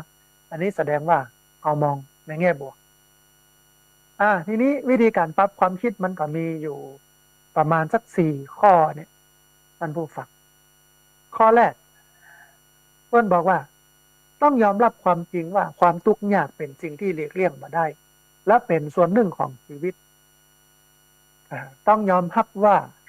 ความทุกข์ยากเนี่ยมันเป็นสิ่งที่มันหลีกเลี่ยงบ่ได้และเป็นส่วนหนึ่งของชีวิตการพยายามหลีกเลี่ยงหรือต่อต้านจะยิ่งทำให้มันคงอยู่กับเราแหมเมิน คือถ้ามองให้ดีเนี่ยจะหันว่าในโลกที่ล้วนเป็นเรื่องราวของชีวิตเนี่ยที่ต้องมีการต่อสู้ดิ้นรนเพื่อความอยู่รอดทุกหนทุกแห่งนะของทุกคนเนี่ยความสามารถความทุกข์ยากเนี่ยเป็นของสาธารณะที่สามารถปะได้ทั่วไปในสถานการณ์ต่างๆทั่วโลกไม่ว่าจะเป็นเรื่องน้ำท่วมเรื่องสึนามิเรื่องสงครามการแพร่ระบาดของเชื้อไวรัสโควิด -19 แล้วก็ภัยพิบัติทุกประเภทหรือแม้แต่ในครอบครัวของเราแล้วก็ของเพื่อนก็ยังมีเรื่องที่เกี่ยวข้องกับความตายการสูญเสียและเหตุการณ์ร้ายๆต่างๆเกิดขึ้นอันนี้คือต้องยอมรับก่อนยอมรับว่าสิ่งเหล่านี้มันเป็นความจริงของโลกและชีวิตเป็นเรื่องปกติที่เขาเลี่ยงบ่ได้ยิ่งจะต่อต้านมันก็ยิ่งจะทำให้มันนะคงอยู่กับเขาแห่งเมินเพราะยอมรับปัญหามีนักปราชญ์โบราณเมื่อกล่าวว่าปัญหาเมื่อเกิดขึ้นแล้วถ้าเรายอมรับปัญหานั้นมันจะลดความรุนแรงลงกึ่งหนึ่งแล้วก็จะมีทางแก้ไขออกมาแต่เวลาเกิดปัญหาขึ้นมาแล้วเราไม่ยอมรับมันเนี่ยเขาจะมามีทางในการแก้ปัญหาได้เพราะนั้นการยอมรับความจริงว่าความทุกข์ยากเป็นสิ่งที่หลีกเลี่ยงบ่ได้เนี่ยแล้วก็เป็นส่วนหนึ่งของชีวิตเนี่ยเป็นทางออกที่ดียอมรับมันว่ามันเป็นจริงยอมรับมันว่าเราจะต้องเจอพยายามหลีกเลี่ยงหรือต่อต้านเพราะว่ามันจะทำให้ปัญหาและอุปสรรคนั้นมันจะอยู่กับเราเมินอันนี้คือปรับความคิดอันที่สองยอมรับว่าการเปลี่ยนแปลงเป็นส่วนหนึ่งของชีวิตท่านผู้ฟังสิ่งที่คาดหวังตั้งใจจะทำบางอย่างเนี่ยมันบ่สามารถทำได้เนื่องจากมันมีเหตุการณ์ที่บ่คาดคิดได้เกิดขึ้นในชีวิตเราและการยอมรับว่าสิ่งที่เกิดขึ้นก็ได้เกิดขึ้นแล้วเราบ่สามารถจะเปลี่ยนแปลงอะไรอย่างได้จะช่วยให้เรานั้นจดจ่ออยู่กับสภาพหรือว่าสถานการณ์ในปัจจุบันที่เราจะสามารถเปลี่ยนแปลงให้ดีขึ้นได้มีอยู่2 อย่างนะฮะต้องยอมรับว่าทุกอย่างมันเปลี่ยนแปลงได้แล้วก็มันเป็นไปตามหลักการไตรสิกขาหรือเกิดขึ้นตามหลักของไตรลักษณ์ไม่ใช่ไตรสิกขาขออภัยตามหลักการของไตรลักษณ์ก็คือ1มีการเกิดขึ้นอุปทะเกิดขึ้นทิฏฐิตั้งอยู่พังคะดับไปกู้อย่างบนโลกเป็นอย่างนี้เกิดขึ้นตั้งอยู่ดับไปบ่มีอะไรอย่างเที่ยงแท้แน่นอนแต่อันหนึ่งคืออนิจจังทุกอย่างบ่มั่นบ่เที่ยงทุกขังทนอยู่ในสภาพเดิมได้ยากอนัตตาบ่ใช่ตัวบ่ใช่ตนบ่สามารถที่จะบังคับบัญชาได้คือเป็นอย่างนี้คือต้องยอมรับว่าการเปลี่ยนแปลงเป็นส่วนหนึ่งของชีวิตเป็นส่วนหนึ่งของธรรมชาติ เวลาเกิดการเปลี่ยนแปลงเกิดการสูญเสียเขาเรียนรู้หลักการของไตรลักษณ์นี้แล้วเขาก็จะทำใจได้ว่ามันเป็นธรรมชาติเป็นธรรมดาแล้วมันมีอะไรอย่างที่จะเป็นไปดังใจเขาได้100%ได้พ่องบ่ได้หลายมันก็เป็นปกติของโลกและชีวิตตามเหตุตามปัจจัยนี่คือการยอมรับนะแต่มันหนึ่งคือการจัดการกับความคิดอัตโนมัติเป็นอย่างไรท่านผู้ฟังคือการพยายามทำความเข้าใจว่าเขาคิดอย่างใดต่อสถานการณ์ทุกอย่างที่เขาบอกว่าจะมีผลลัพธ์เป็นอย่างใดถ้าเป็นสิ่งที่มีประโยชน์มากท่านผู้ฟังถ้าสังเกตความคิดที่เกิดขึ้นจะปะว่าเขาจะมีความคิดอัตโนมัติมากมายเกี่ยวกับเหตุการณ์ที่เกิดขึ้นแล้วก็ส่วนใหญ่เนี่ยจะเป็นความคิดเชิงลบซึ่งเป็นความคิดที่บ่ผ่านกระบวนการของการใช้เหตุผลและบ่เกิดผลดีต่อการแก้ไขปัญหาขณะเดียวกันก็อาจจะรบกวนต่อการดำเนินชีวิตประจำวันขัดขวางการนอนหลับการมีสุขภาพกายใจที่ดีเขาควรปล่อยวางความคิดอัตโนมัติด้านลบเหล่านี้โดยการฝึกสติสังเกตรับรู้ลมหายใจพยายามอย่างที่สุดเท่าที่จะเนี่ยได้เพื่อให้สติมันจดจ่ออยู่กับลมหายใจของเขาถ้าเผลอใจไปคิดเรื่องอื่นก็ดึงกลับมารับรู้ลมหายใจหรือฝึกสติรับรู้ว่ากายกำลังเนี่ยอย่างอยู่กายมันยืนมันเดินมันนั่งมันนอนมันกินมันเกี้ยวเป็นต้นทำไปเรื่อยๆบอกว่าเขาจะทำอย่างอยู่จนรู้สึกว่าเขาหลุดออกจากการมกมุ่นคุ้นคิดในเรื่องเดิมๆแล้วก็รู้สึกผ่อนคลายท่านผู้ฟังการฝึกดังกล่าวเนี่ยถือเป็นการฝึกกล้ามเนื้อแห่งการย่อยกับอาการฝึกกล้ามเนื้อแห่งการปล่อยวางเพื่อช่วยให้เรานั้นหลุดจากวงจรของความคิดลบการฝึกฝนเป็นประจำจะช่วยให้เรานั้นมีทางเลือกในการออกจากความคิดลบได้ทุกขณะเมื่อเราต้องการจัดการกับความคิดอัตโนมัติซึ่งเป็นความคิดลบเนี่ยสามารถทำได้2 อย่างก็คือ1ฝึกสมาธิ2ฝึกสติโดยใจหลักการของพระพุทธศาสนาเข้ามาใส่เลยฝึกสมาธิอันแรกเอาง่ายๆระบบของสมถกรรมฐานนั่งสมาธิเอาจิตใจเข้าไปจดจ่ออยู่กับสิ่งใดสิ่งหนึ่งอย่างเช่นพุทโธหายใจเข้าลึกๆพูดในใจหายใจออกยาวๆโธเข้าพูดออกโธเข้าพูดออกโธใจของเขามันแนบแน่นมันตั้งมั่นอยู่กับพุทโธหรือลมหายใจเข้าออกหายใจเข้าพุทหายใจออกโธแน่นอนว่ามันแวบแต่ทีนี้เมื่อแวบเอาไปก็ดึงเข้ามาเมื่อแวบเอาไปก็ดึงเข้ามาเพื่ออยู่กับพุทโธเพื่ออยู่กับลมหายใจเข้าออกเพราะว่าสมาธิแปลว่าความตั้งมั่นท่านผู้ฟังสมาธิแปลว่าความแนบแน่นถ้าจิตใจของเขาตั้งมั่นหรือว่าแนบแน่นอยู่กับสิ่งใดสิ่งหนึ่งมันเมินเนี่ยสมาธิมันก็เกิดขึ้นสมาธิมันมี3ระดับโดนะฮะระดับต้นระดับกลางระดับปลายมีคณิกะสมาธิเล็กๆน้อยๆอุปจารสมาธิที่ใกล้จะตั้งมั่นอัปปนาสมาธิตั้งมั่นมี3ระดับเอาปฏิบัติไปถ้าจิตใจเขาแนบแน่นนักเข้ามาก็เลื่อนระดับจากคณิกะสมาธิเป็นอุปจาระเป็นอัปปนาตามระบบแล้วใจเขาจะสุขใจเขาจะสงบใจเขาจะตั้งมั่นใจเขาจะมีพลังอันนี้อย่างแรกเลยที่เปิ้ลคือทำแต่ถ้ามีเวลานั่งทำนะก็ทำวันละ30 นาทีอันนี้เป็นการจัดการกับความคิดลบที่มันเป็นความคิดอัตโนมัติอันที่2เวลาเราเคลื่อนไหวยืนเดินนั่งนอนกินดื่มทำพูดคิดคู้เข้าเหยียดออกเหลียวหน้าแลหลังก้มเงยเขาก็สามารถเจริญสติเอาสติเข้าไปใส่มีเวลานั่งสมาธินั่งไป30 นาทีวันละ30 นาทีแต่เวลาที่เราสามารถปฏิบัติได้ตลอดระยะเวลาที่เรารู้สึกตัวอยู่เนี่ยคือการเจริญสมาธิเวลาเรายืน เขาก็หัวยืนเดินก็หัวเดินมีสติอยู่กับเท้าซ้ายขวาซ้ายขวาซ้ายขวาไปนั่งก็หัวนั่งนอนก็หัวนอน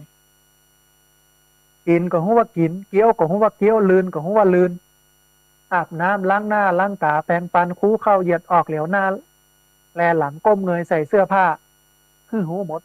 เหมือนที่พระพุทธเจ้าได้อู้ไว้ตัดไว้ในมหาสติปัฏฐานสูตร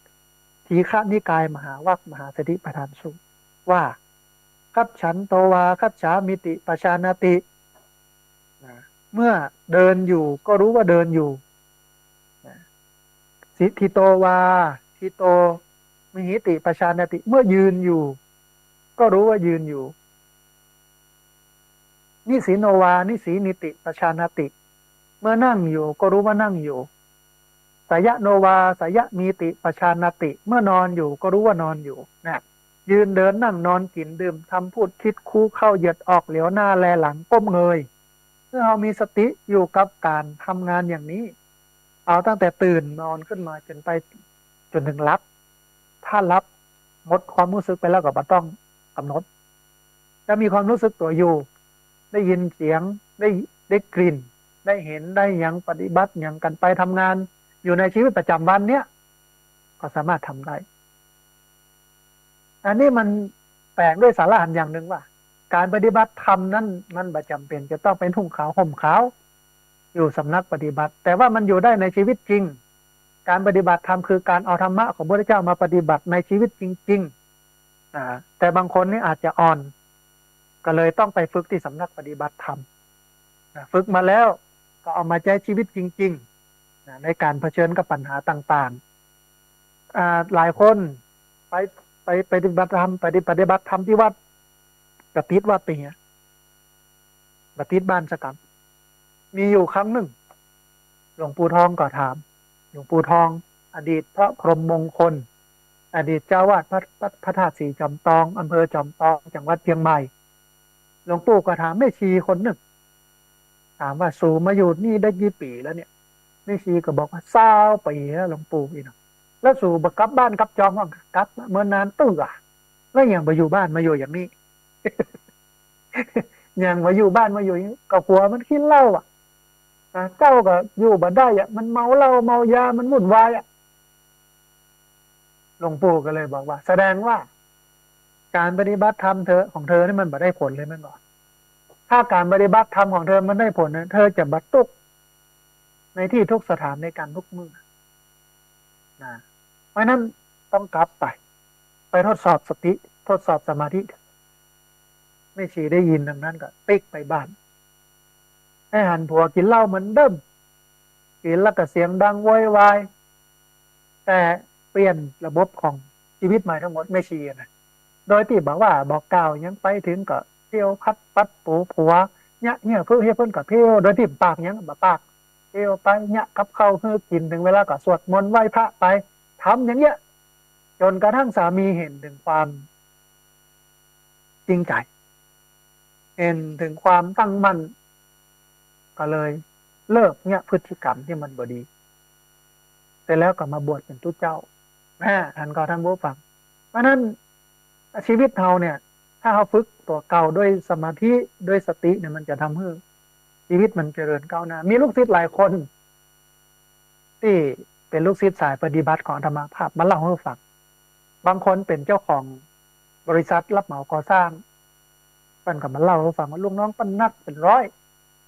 นะกำไรปีหนึ่งก็50 ล้าน70 ล้านบางที100 ล้านก็มี แต่บางครั้งบางทีก็วิทย์จะขาดทุนแต่บาขาดช่วงวิกฤตโควิดเนี่ยก็เยอะเป็นปัญหา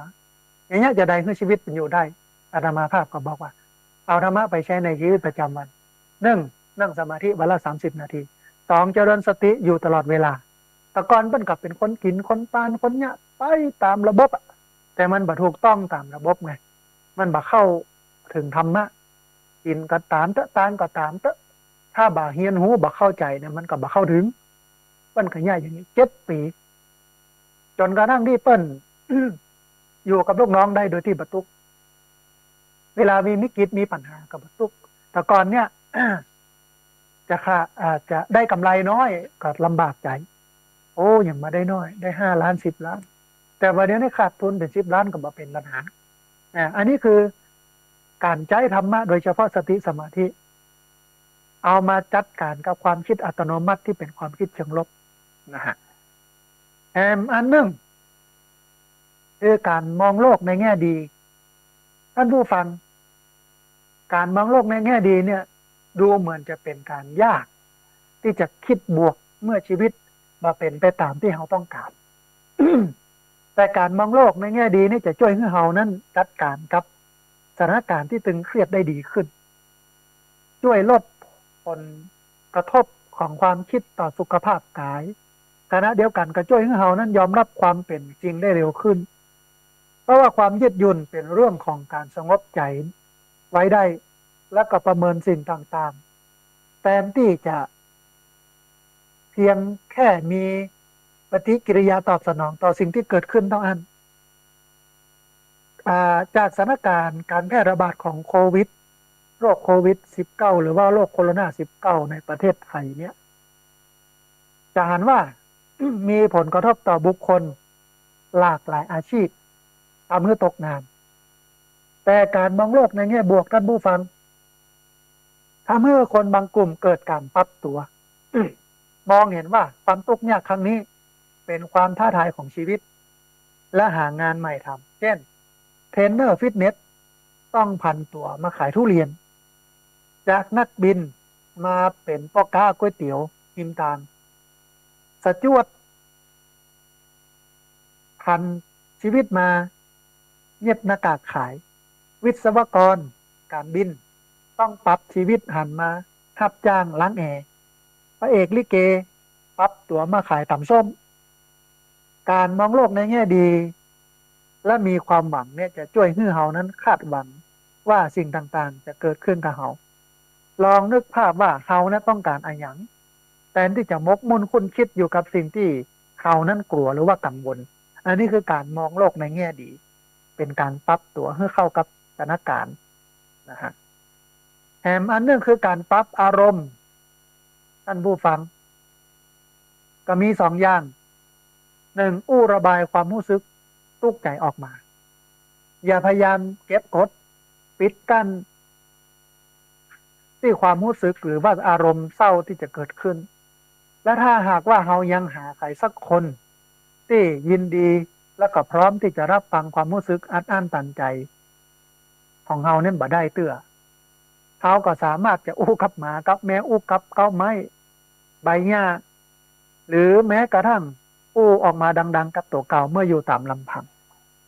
เพราะว่าการอู้เป็นสิ่งที่ดีต่อจิตใจท่านผู้ฟังคำอู้ที่สอดแทรกความรู้สึกออกไปมันจะช่วยให้ทำให้ความตึงเครียดของอารมณ์เนี่ยมันลดลงอันนี้คือปรับอารมณ์แต่มันนั่นคือรักษาอารมณ์ขันอารมณ์ม่วนอารมณ์งันไว้เหมือนที่อานามาภาพบอกรื่นเริงบันเทิงใจเป็นกำไรของชีวิตวันไหนที่หงุดหงิดเป็นชีวิตที่ขาดทุนถ้าเราสามารถไข้หัวกับความทุกข์ที่เกิดขึ้นได้เราก็จะมีภูมิคุ้มกันต่อความเครียดและความทุกข์ที่เพิ่มขึ้นทั้งนี้เพราะว่าอารมณ์ขันเนี่ยมันช่วยเว้นระยะระหว่างจิตใจกับความทุกข์ที่มันเผชิญอยู่ให้มันห่างออกไปได้ช่วยปรับเปลี่ยนมุมมองให้เรานะหันสถานการณ์ในสภาพที่มันตรงที่มันจริงยิ่งขึ้นทั้งในแง่บวกและในแง่ลบแล้วก็รู้สึกว่าตัวเก่านั้นตกอยู่ในภาวะที่ถูกคุกคามลดลงอันนี้คือการปรับอารมณ์นะฮะอันนี้เมื่อปรับอารมณ์แล้วต้องปรับการกระทำท่านผู้ฟังมีอยู่ประมาณสัก4 อย่างเนี่ยนะอันแรกคือพัฒนาความเข้มแข็งภายในตัวเก่าคนที่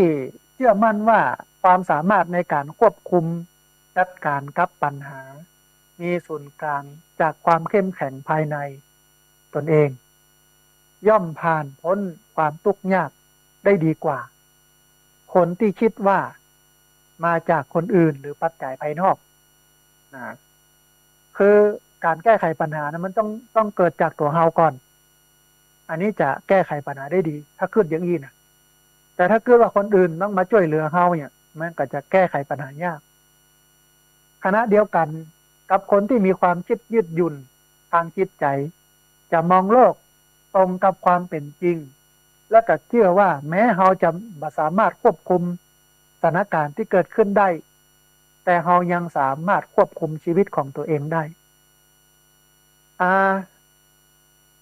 จากการเลือกใช้วิธีการในการตอบสนองต่อเหตุการณ์ที่เกิดขึ้นอย่างเหมาะสมเนี่ยแล้วก็สามารถรับมือกับความเครียดในชีวิตในเชิงลุกมากขึ้นมันจะมีแนวทางแก้ไขปัญหาเพิ่มขึ้นรู้สึกควบคุมได้นักขึ้นแล้วก็ทำให้เกิดความเครียดมันลดลงอันนี้คือการกระทำที่จะต้องปรับนะฮะแต่มันนี่คือคงไว้ซึ่งสัมพันธภาพที่ดีกับคนอื่นท่านผู้ฟังผู้คนที่ยังคงติดต่อสื่อสารมีปฏิสัมพันธภาพที่ดีกับผู้อื่นเนี่ยย่อมสามารถเผชิญกับช่วงเวลาแห่งความทุกข์ยากได้ดีกว่าคนที่รู้สึกว่าตัวเองโดดเดี่ยวอ้างว้างทั้งนี้เพราะสัมพันธภาพที่ดีกับคนรอบข้างบอกว่าจะเป็นแฟนสามีภรรยาเพื่อนๆญาติพี่น้องเพื่อนบ้านหรือแม้แต่กลุ่มคนชมรมที่เขาเป็นสมาชิกอยู่เนี่ยอาจเป็นโอกาสในการได้ระบายความรู้สึกได้รับขวัญกำลังใจแรงบันดาลใจที่ดีที่จะช่วยให้ผ่านพ้นความทุกข์ยากในครั้งนี้ได้ดีกว่าการแยกตัวอยู่กับความวิตกกังวลอย่างเพียงลำพังแต่อย่างที่เพื่อนว่านะพี่หูสองน้องหูหนึ่งพริกมีบ้านเหนือเกิดมีบ้านใต้ขาจะใครมีบ้านปีบ้านน้องอันนี้คือการสร้างสัมพันธภาพกับบุคคลพระเจ้าได้ตรัสไว้ชัดเจนว่ากัลยาณมิตรเป็นที่สุดของผมอาจารย์ท่านผู้ฟังคนจะดำเนินชีวิตภายใต้ระบบพรหมจรรย์ให้มันทะลุปุโปงให้มันไปถึงเป้าหมายฝั่งฝันได้เนี่ยมันต้องมีกัลยาณมิตรมีคนแนะนำมีเพื่อนต้องเป็นเพื่อนที่ดีกัลยาณมิตรคือเพื่อนที่ดีนะไม่ใช่มิจฉามิตรนะฮะอันนี้คือคงไว้ซึ่งความสัมพันธ์หรือสัมพันธภาพที่ดีกับบุคคลแต่มันนึ่งคือดูแลเอาใจใส่ตัวเองท่านผู้ฟังความเจ็บปวดทางอารมณ์อย่างรุนแรงอาจทำให้เฮาละเลยบ่ใส่ใจในเรื่องของการกินการนอนหรือว่าการออกกำลังกายแต่ร่างกายและกับจิตใจเนี่ยมันบ่สามารถจะรับมือกับช่วงเวลาที่ยากลำบากนี้ไปได้อย่างมีประสิทธิภาพได้เลยหากเฮาบ่ได้ให้การดูแลร่างกายอย่างเหมาะสมท่านผู้ฟังต้องพยายามให้โอกาสตัวเองอย่างดีที่สุดในการฟื้นตัวกลับสู่ภาวะปกติโดยการให้ความสำคัญในเรื่องของการนอนการรับประทานอาหารตามปกติและการออกกำลังกายให้นักเพราะว่าจะจูงใจตัวเก่าให้กลับมาใส่ใจดูแลร่างกายจะยากแค่ไหนก็ตามคนเขาก็สามารถที่จะทำได้โดยการให้กำลังใจตัวเก่ากับชีวิตจิตใจคือการกินการนอนอยู่ในภาวะปกติจะยากแค่ไหนก็ต้องทำเพื่อมันหลุดไปจากระบบนี้จะตุกจะยากจะเจอปัญหาอย่างก็กินต้องกินเป็นเวลาอดทนกินฝืนใจกินนอนก็นอนเป็นเวลาต้องอดทนฝืนใจนอนเพื่อมันพ้นผ่านภาวะวิกฤตนี้ไปแต่ถ้าบ่กินบ่นอนเป็นเวลามันก็จะทำให้ร่างกายทรุดโทรมมีปัญหามันก็เกิดมาจากเหตุภายในคือใจเป็นปัญหาร่างกายก็เป็นปัญหาด้วยกินนอนบ่เป็นเวลาบ่เป็นระบบบ่กินบ่นอนก็มีนะฮะอันนี้คนต้องดูแลใส่ใจเรื่องโมนี้ยึดเป็นนายกายเป็นบ่าวลูกต้องพอกอยกันและท้ายที่สุดท่านผู้ฟังคือแสวงหาความช่วยเหลือคนจำนวนมากท่านผู้ฟังสามารถใช้ความเข้มแข็งภายในจิตใจของตัวเองแล้วก็วิธีการดังกล่าวเนี่ยข้างต้นเนี่ยก็อาจจะเพียงพอสำหรับก้าวพ้นข้ามผ่านความทุกข์ยากในชีวิตไปได้มีคนจำนวนมากที่เป็นอย่างนั้นแต่ในบางคนยังคงติดขัดหรือมีปัญหาในการฟื้นตัวกลับสู่ภาวะปกติการแสวงหาความช่วยเหลือจากบุคคลจากบุคลากรผู้เชี่ยวชาญด้านสุขภาพจิตนับเป็นสิ่งสำคัญจำเป็น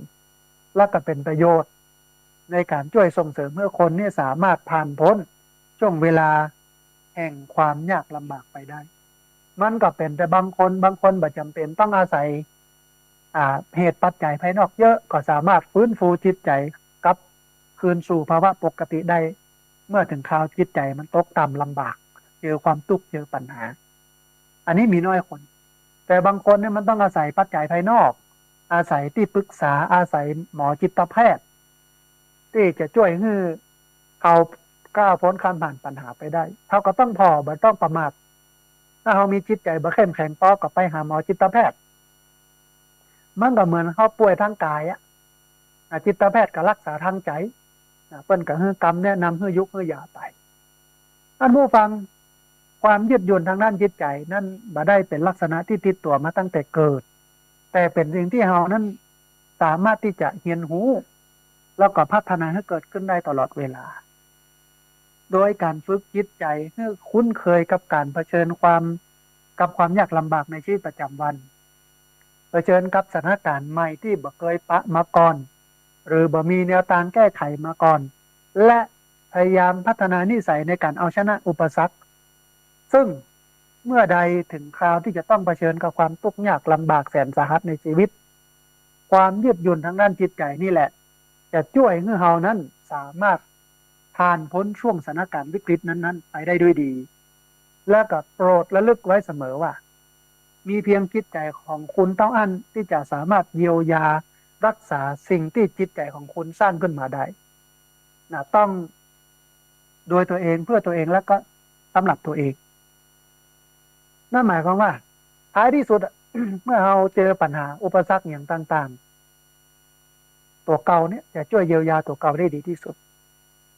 และในตัวเก่าที่ช่วยตัวเก่าได้ดีสุดคือจิตใจที่เข้มแข็งมั่นคงผ่านการฝึกฝนมาอย่างเชี่ยวกราด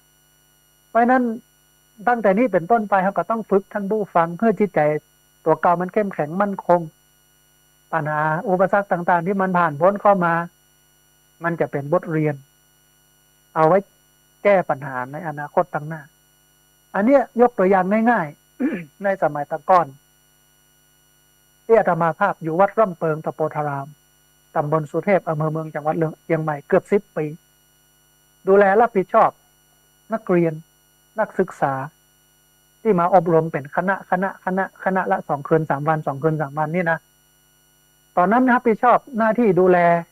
ตั้งแต่อบรมเป็นวิทยากรเป็นพิธีกรและเป็นผู้ดูแลสถานที่ก่อนที่นักเรียนจะมาอบรมก็ต้องไปพอไปกอยอย่างก่อนว่าสถานที่ของเรามันพร้อมก่อที่นอนหมอนมุ้งต้องจัดเตรียมเพื่อเปิดไว้เป็นห้องห้องน้ำห้องตาสะอาดก่ออาคารสถานที่สะอาดก่อมีอยู่4 ชั้นท่านผู้ฟังอาคารใหญ่หน้าวัดลำเปิงนั่นแหละอาตมาภาพดูแลเวลามีนักเรียนมาอบรมเทศสอนบรรยายเรื่องความรู้พอกอยจัดระบบระเบียบเหนื่อยนักมากอบรมบรรยายแล้วถ้าถึงเวลาคนอื่นมันก็มีคิวของใครของมันเนาะถ้าเปิ้นมาอย่าเปิ้นคิดติดธุระสำคัญเขาก็จำเป็นต้องลงไปอบรมทั้งที่ตะกี้เนี่ยดูแลห้องน้ำดูแลความสะอาดมาก่อนจัดสถานที่มาก่อนก็ต้องไปอบรมจะเหนื่อยจะนักแค่ไหนต้องอบรมเพราะว่ามันเป็นหน้าที่มันเป็นภาระอยู่อย่างเงี้ย8 ปีนักเลยแต่พอเข้ามาอยู่ในสถานการณ์แห่งอันหนึ่งที่เราไม่ได้อยู่วัดลำเปิงแล้วออกมาทางนอก พอจะจัดอบรมมันเป็นเรื่องง่ายเลยครับมองทะลุเลยว่าต้องเตรียมอย่างต้องมีอย่างพ้องง่ายสบายมากเลยทะลุปุโป่งหมดเลยแล้วอบรมก็เป็นเรื่องง่ายแฮมใช้วิทยากรคนเดียวแบบนันสต็อปตั้งแต่เจ้าพดแรงไปเลยโดยที่เขามาเหนื่อยกว่าพ่อเข้าผ่านระบบอย่างนั้นคนเป็น300 คนเขาก็ดูแลมาแล้วแล้วนักเรียน100 กว่าคน200 คนเนี่ยมันยากแล้ววันเดียวเอามีเรื่องราวที่จะอู้นักเพราะว่าเขาอบรมมาตลอดเวลาอันเนี้ยมันเป็นบทเรียนของชีวิตนะหมายความว่าถ้าเขาก้าวพ้นข้ามผ่านปัญหาอุปสรรคใหญ่ไปได้ละปัญหาอุปสรรคอื่นมันเป็นเรื่องเล็กน้อยมากเลยจิบสบายนะเขาผ่านเรื่องใหญ่มาแล้วผ่านการแก้ปัญหาเรื่องนักๆใหญ่ๆมาแล้วปัญหาเรื่องอื่นๆมันก็เป็นปัญหาบลิตจิตจอดเป็นบ่ห้อยน้อยจ้า มั มันมาสำคัญในอย่างมากแก้ไขมันได้ง่ายแป๊บเดียวมองทะลุปูโป่งออกอันเนี้ยมันก็เป็นบทเรียนอันหนึ่งว่าถ้าหากว่าชีวิตของเราเนี่ยผ่านพ้นหรือว่าก้าวพ้นข้ามผ่านปัญหาอุปสรรคใหญ่ๆมาได้เนี่ยเขาก็จะสามารถผ่านเรื่องเล็กๆน้อยๆไปได้เรื่องเล็กน้อยมันจะมาเป็นปัญหาไปเลยพอเขาผ่านเรื่องใหญ่มาแล้วมันก็จะมีคิดสำนึกในใจว่าเอ้ยเรื่องใหญ่กว่านี้เขาผ่านมาแล้วนะเรื่องแค่นี้สบายมากนี่คือวิธีการปรับตัวเมื่อผ่านพ้นช่วงเวลาแห่งความทุกข์ยากครั้งนี้ไปได้สาระสำคัญคือเมื่อเขาพ้นไปได้ต้องถอดบทเรียนปัญหานั้นว่ามันเกิดขึ้นแล้วมันกระทบอย่างไรแก้อย่างไรวิธีการอย่างไรเอาวิกฤตมาเป็นโอกาสเอาความผิดพลาดมาเป็นการแก้ไขจะไปกลัวความทุกข์เพราะทุกข์มันกู้กับชีวิตแล้วพุทธศาสนาเนี่ยสอนให้เราดับทุกข์สร้างสุขพระพุทธเจ้าสอน2 เรื่องคือทุกข์และความดับทุกข์สอนให้เราพ้นจากความทุกข์แล้วเราก็สอนให้เราสร้างความสุขขึ้นมาเพราะฉะนั้นปัญหาอุปสรรคความทุกข์ต่างๆเกิดขึ้นจะไปกลัวเข้าไปแก้มันเข้าไปปรับมันจะทำให้เรานั้นมีภูมิต้านทานเวลาเจอปัญหาอื่นๆมันก็จะสามารถแก้ไขได้อันนี้คือวิธีการในการปรับตัวเพื่อพ้นช่วงเวลาแห่งความทุกข์ยากไปได้ท่านผู้ฟังกำลังติดตามรับฟังรายการธรรมาภิวัตน์อันเป็นรายการวิทยุเพื่อการเผยแผ่พระพุทธศาสนาส่งเสริมการศึกษาและพัฒนาสังคมรายการนี้รับผิดชอบโดยอาตมาภาพพระสาธิตจิระปัญโยผู้อำนวยการสถาบันธรรมาภิวัตน์สถาบันเพื่อเผยแผ่พระพุทธศาสนาส่งเสริมการศึกษาและพัฒนาสังคมตั้งอยู่ณที่พักสงฆ์สถาบันธรรมาภิวัตน์บ้านศพเตินตำบลศพปาดอำเภอแม่เมาะจังหวัดลำปางรายการนี้ออกอากาศทุกวันอังคารตั้งแต่เวลา 5:00 ไปจนถึง 7:00 น.เมื่อเจ้าผ่านทางเครือข่ายสถานีวิทยุคลื่นสีขาวเพื่อชาวประชาหลายคลื่นหลายสถานีหลายจังหวัดออกอากาศผ่านทาง Facebook Live ซึ่งเป็นไลฟ์สดของท่านอาจารย์พระครูอภิวัฒนวิกรมและของทางวัดฝ่ายหิน บันทึกเทปเอาไปออกอากาศผ่านทางสถานีวิทยุเพื่อการศึกษาและพัฒนาอาชีพRadio Network FM 99.50 เมกะเฮิรตซ์ของวิไลเทคนิคกปภ.แม่เมาะทุกวันศุกร์ในช่วงเวลา8 โมงถึง 9 โมงไม่เจ้าทุกวันศุกร์ขณะนี้ได้เวลาที่จะเปิดสายให้ท่านผู้ฟังที่ฟังอยู่ทางบ้านได้โทรเข้ามาร่วมบูนุ่มเอ่ยกันได้โทรเข้ามาร่วมแสดงความเห็นกันแล้วเรียนเชิญเจริญพรท่านผู้ฟังที่ฟังอยู่เนอะไม่ว่าจะฟังจากที่ไหนจังหวัดเชียงใหม่ลำพูนลำปางแม่น่านพะเยาเชียงรายแม่ฮ่องสอนฟังทางอินเทอร์เน็ตได้ทั่วประเทศและก็ทั่วโลกสามารถโทรเข้ามาร่วมบูร่วมเอ่ยกันโทรเข้ามาให้กำลังใจกันโทรเข้ามาให้ข้อคิดได้ที่เบอร์064 125 4122เบอร์064 125 4122พอดีมีสายเข้ามาสายหนึ่งเดี๋ยวครับสายนี้ก่อนเพิ่นจะว่าจะได้พ้องเจริญพรการบ้านราชการครับอาจารย์สาธุลุงคำบ้านห้วยการบ้านห้องละปูนเนาะสัญญาณชัดเจนดีเนาะลุงคำเนาะครับชัดเจนดีครับสาธุพี่น้องบ้านห้วยการเพิ่นฟังกันนักกันหลายก็ฮะครับฟังนักอยู่ครับสาธุอนุโมทนาบุญกับพี่น้องบ้านห้วยการบ้านห้องละปูนเนาะมีเวลาจะไปแอวนะลุงคำเนาะครับอาจารย์เทศดีครับสาธุอนุโมทนาฟังม่วนนี่เนาะวันนี้เนาะครับมาเป็นช่องทางเลยสาธุผมรู้ดีว่าจะได้กระติดยังได้กระติดตามรับฟังต่อไปจะไปละไปลืมกันเนอะมาลืมครับสาธุเจริญพรสาธุนะลุงคำแล้วก็ครอบครัวเปิ้นฟังทั้งหมดเลยถึงแฟนถึงป้าถึงลุงนะฮะบ้านห้วยการบ้านห้องละปูนอนุโมทนาบุญเนอะท่านผู้ฟังเรียนเชิญเจริญพรนะที่เบอร์064 125 4122เบอร์064 125 4122วันนี้ได้เอ่ยกันถึงเรื่องของวิธีการปรับตัวก้าวพ้นข้ามผ่านช่วงเวลาที่เปลี่ยนความทุกข์ความยากของลำบากกับชีวิตก็ได้สาระพอสมควรพอดีมีสายเข้ามา แอมสายหนึ่งเดียวครับสายนี้ก่อนเปิ้นจะว่าจะได้พ่องเจริญพรเจ้าแกไปแต่เจ้าท่านพระอาจารย์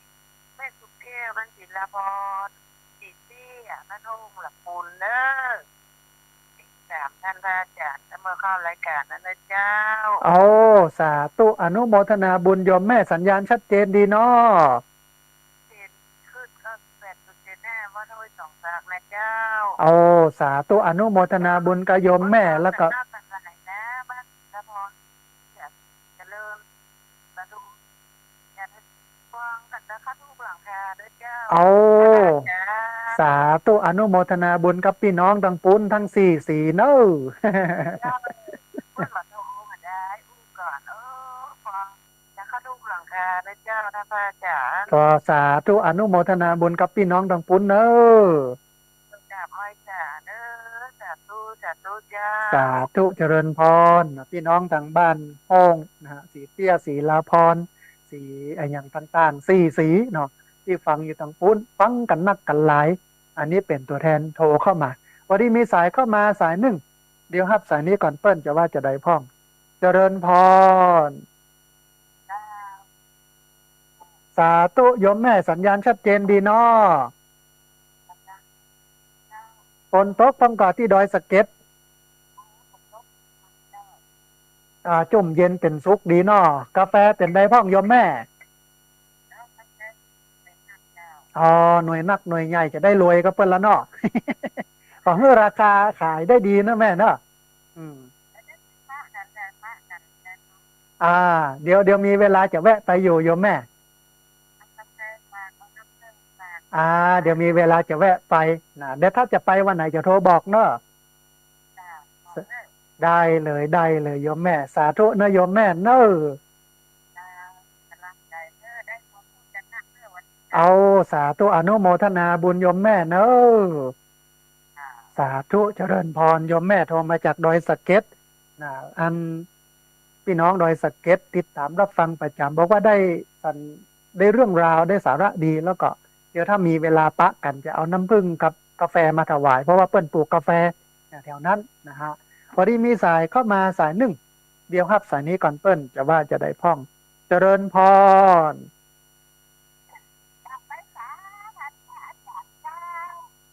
สาธุแม่สีกุลตันธุระเมืองลำปางเนาะ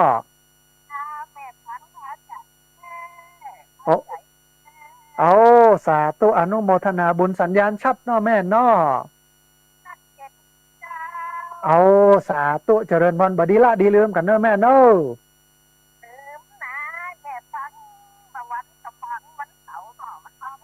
เอาแม่นละวันอังคารและวันเสาร์และวันอื่นๆของครูบาอาจารย์รูปอื่นไปเนาะแม่เนาะเอาสายปั้นนักบางเตื้อมันก็เลยบัดติดเนาะแม่เนาะแม่นโอ้อนุโมทนาบุญกับโยมแม่ที่ติดตามรับฟังเนาะสาธุโยมแม่สาธุอนุโมทนาสาธุตกอยู่บาแต่บันนักแต่ว่านี่พอสมควรโยมแม่แต่วันนี้สีครึ้มเดี๋ยวมันไหลไปพุ่นละมันก็จะตกละโยมแม่ได้จะเย็นละรอกำ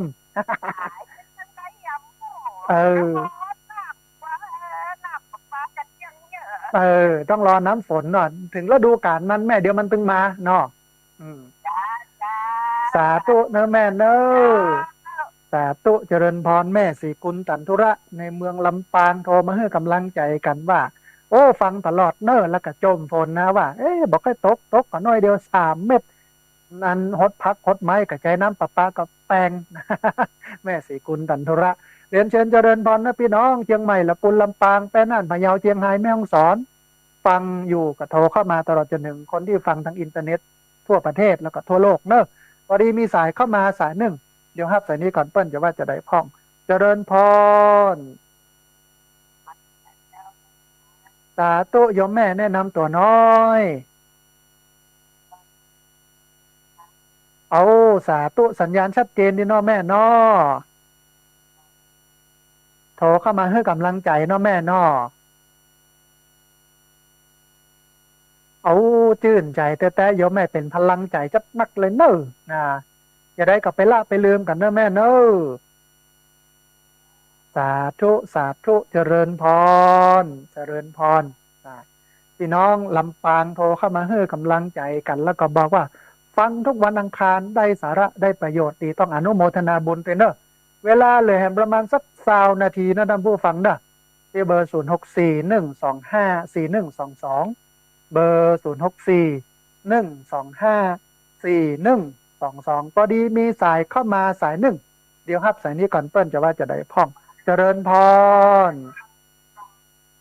อันคุณโยมหลีวิทยุน้อยหนึ่งเนอฟังทางโทรศัพท์เอาแล้วก็อยู่ห่างๆวิทยุหลีวิทยุก่อนแล้วก็2อยู่ห่างจากวิทยุ3ฟังทางโทรศัพท์เนอนะเจริญพรเจริญพรสาธุโยมแม่แนะนำตัวน้อยยาโยมแม่ชื่ออะไรยังอายุตั้งใดเอาพี่น้องสันกำแพงเชียงใหม่เนาะสัญญาณเป็นได้พ่องแม่สันกำแพงชัดเจนดีก่อชัดเจนเนาะ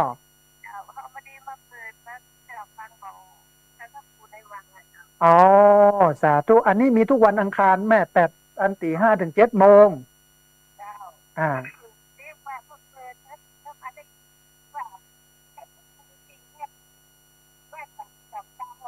อ่าอ่าเอาสาธุเอาขอบคุณเนาะโยมแม่ได้ประโยชน์เนาะใช่แม่ทุกวันอังคารตี 5 ถึง 7 โมงเนาะแม่เนอะอ่า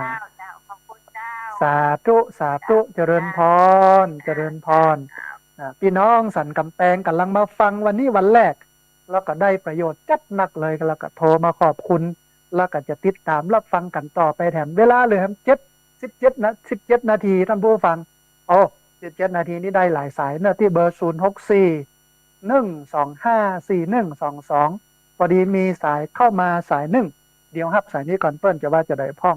เจริญพรสาธุโยมต่อแนะนำตัวน้อย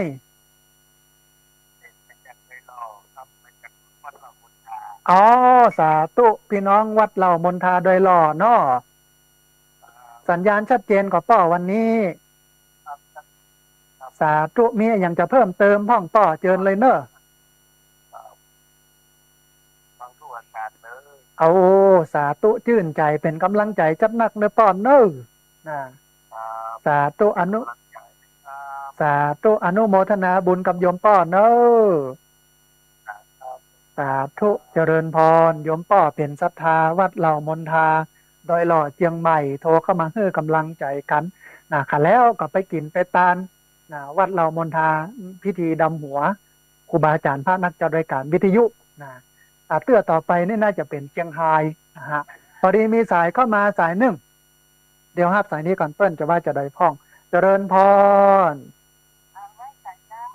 สาธุเอาสาธุของวัดฝ่ายหินเนาะแม่เนาะ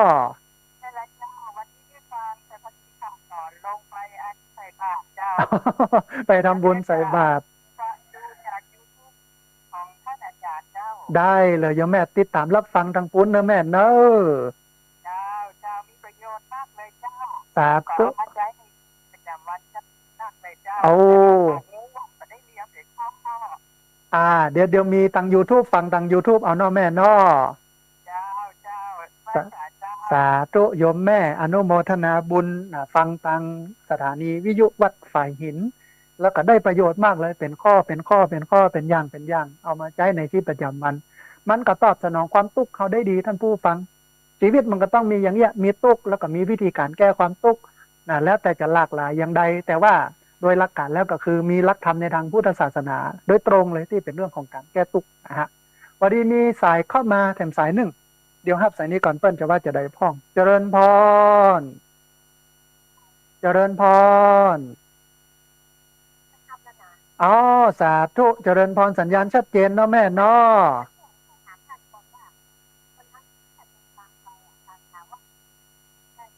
อ๋อได้โยมแม่ได้ไปปั๊บในบัญชีเนาะอ่าอ่าอ๋อพอดีติดบรรยายติดงานอยู่โยมแม่จะว่างเป็นช่วงอ่าเข้ามาอยู่โยมแม่วันนั้นไปปั๊บเห็นมาอยู่เนอะอืมได้ละโยมแม่เอามาเลี้ยงผู้สูงอายุเดี๋ยววันที่อ่าวันพรุ่งเนี้ยผู้สูงอายุมา80 คนจะเอาเลี้ยงเราวันพรุ่งนี้นะอืมอันตาน้ำได้เป็นเศรษฐีด้วยกันเนอะแม่เนอะ สาธุนะแม่เนอะสาธุเจริญพรนะโยมแม่โทรมาจากกันเชียงใหม่นะเพื่อนร่วมทำบุญในการเลี้ยงน้ำผู้สูงอายุพอดีวันพรุ่งนี้เนี่ยวันที่5เนี่ยนักเรียนโรงเรียนผู้สูงอายุซึ่งเป็นนักเรียนจาก8 หมู่บ้านละ10 คนทั้งตำบลเนี่ยมี8 หมู่บ้าน80 คนจะมาเรียนที่นี่ทุกวันพุธแรกกับพุธสุดท้ายของเดือนนะก็จะมาทำกิจกรรมโน้นนี้นั่นนะวันพรุ่งนี้เป็นวิชาของการไฟฟ้าเปิ้นจะมาสอนเกษตรเปิ้นจะมาจัดกิจกรรมนันทนาการแต่ว่าก่อนจะทำนะสวดมนต์ไหว้พระนั่งสมาธิเอี่ยงกันก่อนแล้วท้ายที่สุดก่อนจะปิดบ้านก่อนนั่งสมาธิขินทานกันเป็นระบบอย่างนี้นะฮะเปิ้นก็เลยมาตานน้ำนะเฮอเป็นเศรษฐี วันนี้มีสายเข้ามาสายหนึ่งเดี๋ยวครับสายนี้ก่อนเปิ้นจะว่าจะได้พ่องเจริญพรอ้าวสาธุเปิ้นโทรกันนักกันหลายต้องสุมาอภัยกบโยมแม่เน้อ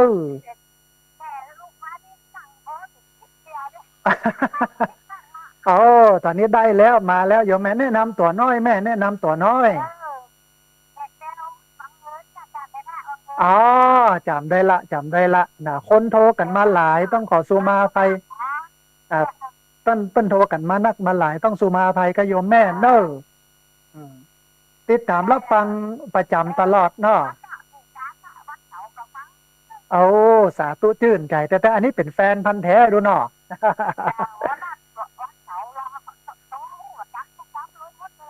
เอวันนี้ตันละได้อูละโยมแม่นะแล้ว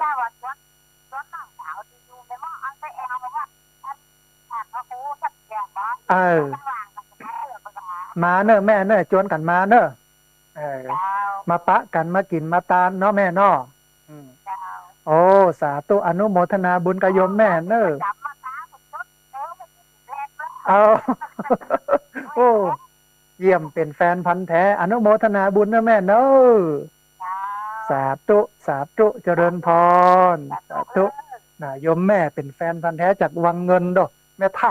ฟังประจำนะฮะแล้วก็โทรเข้ามาให้กำลังใจกัน แล้วก็การโทรหลายสายโทรบัติดสักเตื้ออีนะพอดีเปิ้นโทรกันเข้ามาเยอะนะฮะก็เลยบอกให้ได้ติดได้อย่างกันต้องขอสุมาอภัยกันนะผู้ฟังบัติดครั้งนี้กับครั้งต่อไปโทรเข้ามาเตอะที่เบอร์064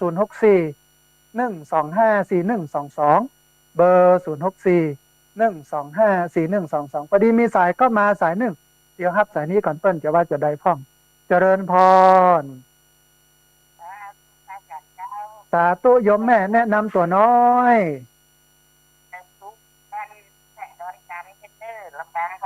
เอาสาธุสัญญาณชัดเจนเนาะแม่เนาะเอาสาธุโอ้ชื่นใจเปิ้นโทรกันมาหลายโยมแม่แต่ตอนนี้ติดแล้วเนอะได้อูกันแล้วเป็นกำลังใจจัดนักเลยโยมแม่ได้กำลังใจจัดนักเลยตั้งปูนเปิ้นฟังกันนักก็แม่เฮ้อแม่เฮ้อโยมแม่เป็นตัวแทนโทรเข้ามาให้กำลังใจเนาะสาธุนะแม่เนอะบุญรักษาเนอะสาธุเจริญพรโยมแม่จากแม่ทะโทรเข้ามาให้กำลังใจกันเหลือเวลาให้ประมาณ10 นาทีเรียนเชิญเจริญพรที่เบอร์064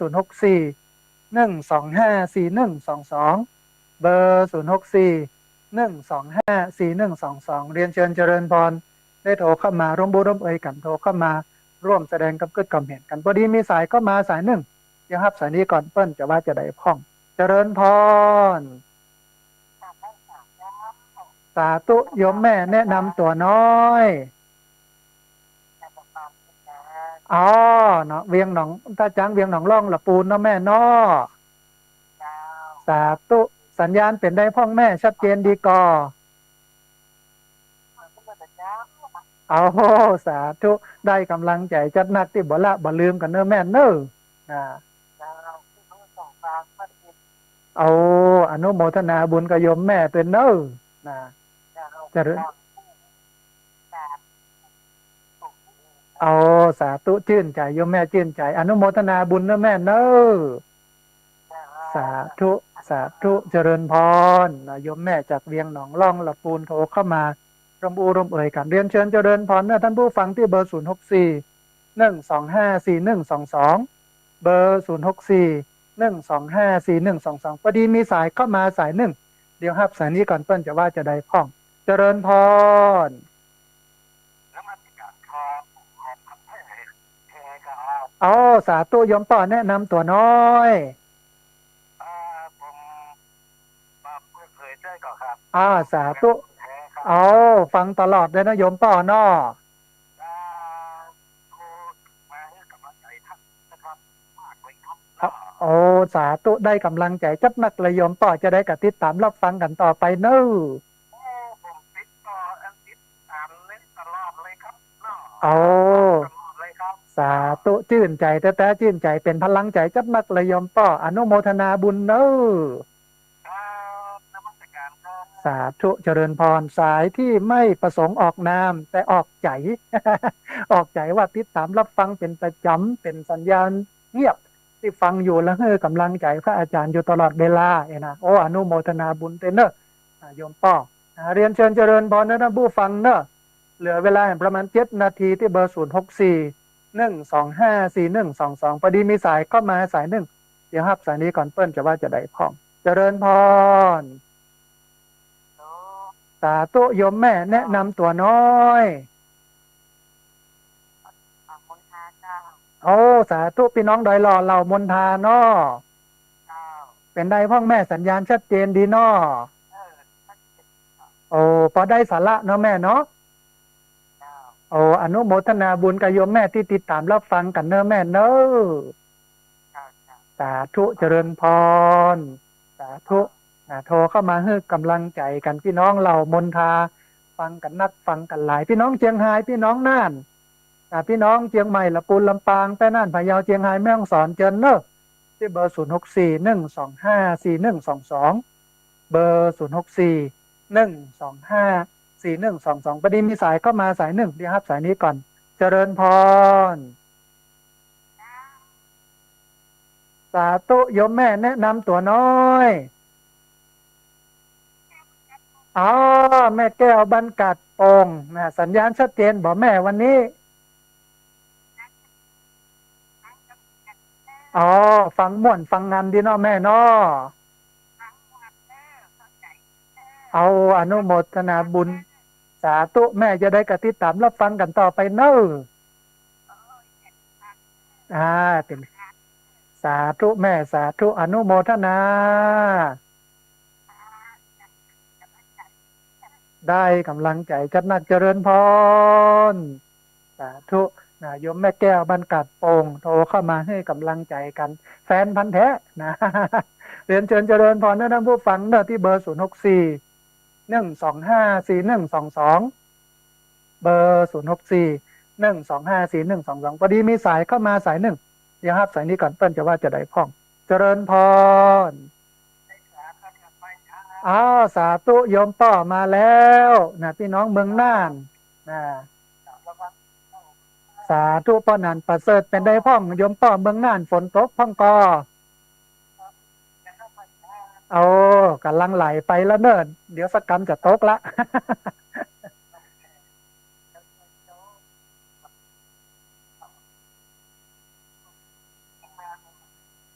โอ้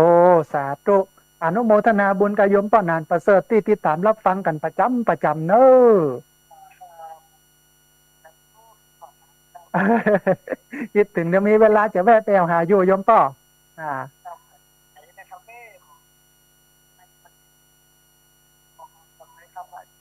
สาธุเจริญพรสาธุนะป้อนานประเสริฐจากอำเภอนาน้อย บ้านนาแดงนาน้อยจังหวัดน่านโทรเข้ามาให้กำลังใจกันพี่น้องน่านฟังกันนักกันหลายเนอะพี่น้องทางน่านหลายอำเภอนะฮะ เรียนเชิญเจริญพรนะท่านผู้ฟังเนอะที่เบอร์0641254122เบอร์0641254122พอดีมีสายเข้ามาสายหนึ่งเดี๋ยวครับสายนี้ก่อนเปิ้นจะว่าจะได้พ้องเจริญพรสาธุโยมแม่แนะนำตัวน้อย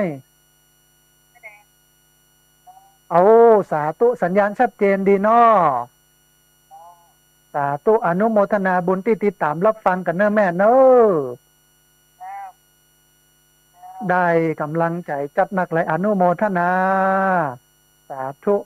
พี่น้องเปิ้นโทรกันเข้ามาให้กำลังใจกันโน้ได้กำลังใจกันล้นหลามนะฮะเหลือเวลาแหมประมาณ3 นาทีท่านผู้ฟังที่เบอร์0641254122เบอร์0641254122พอดีมีสายเข้ามาสายหนึ่งเดี๋ยวครับสายนี้ก่อนเปิ้นจะว่าจะได้พ้องเจริญพร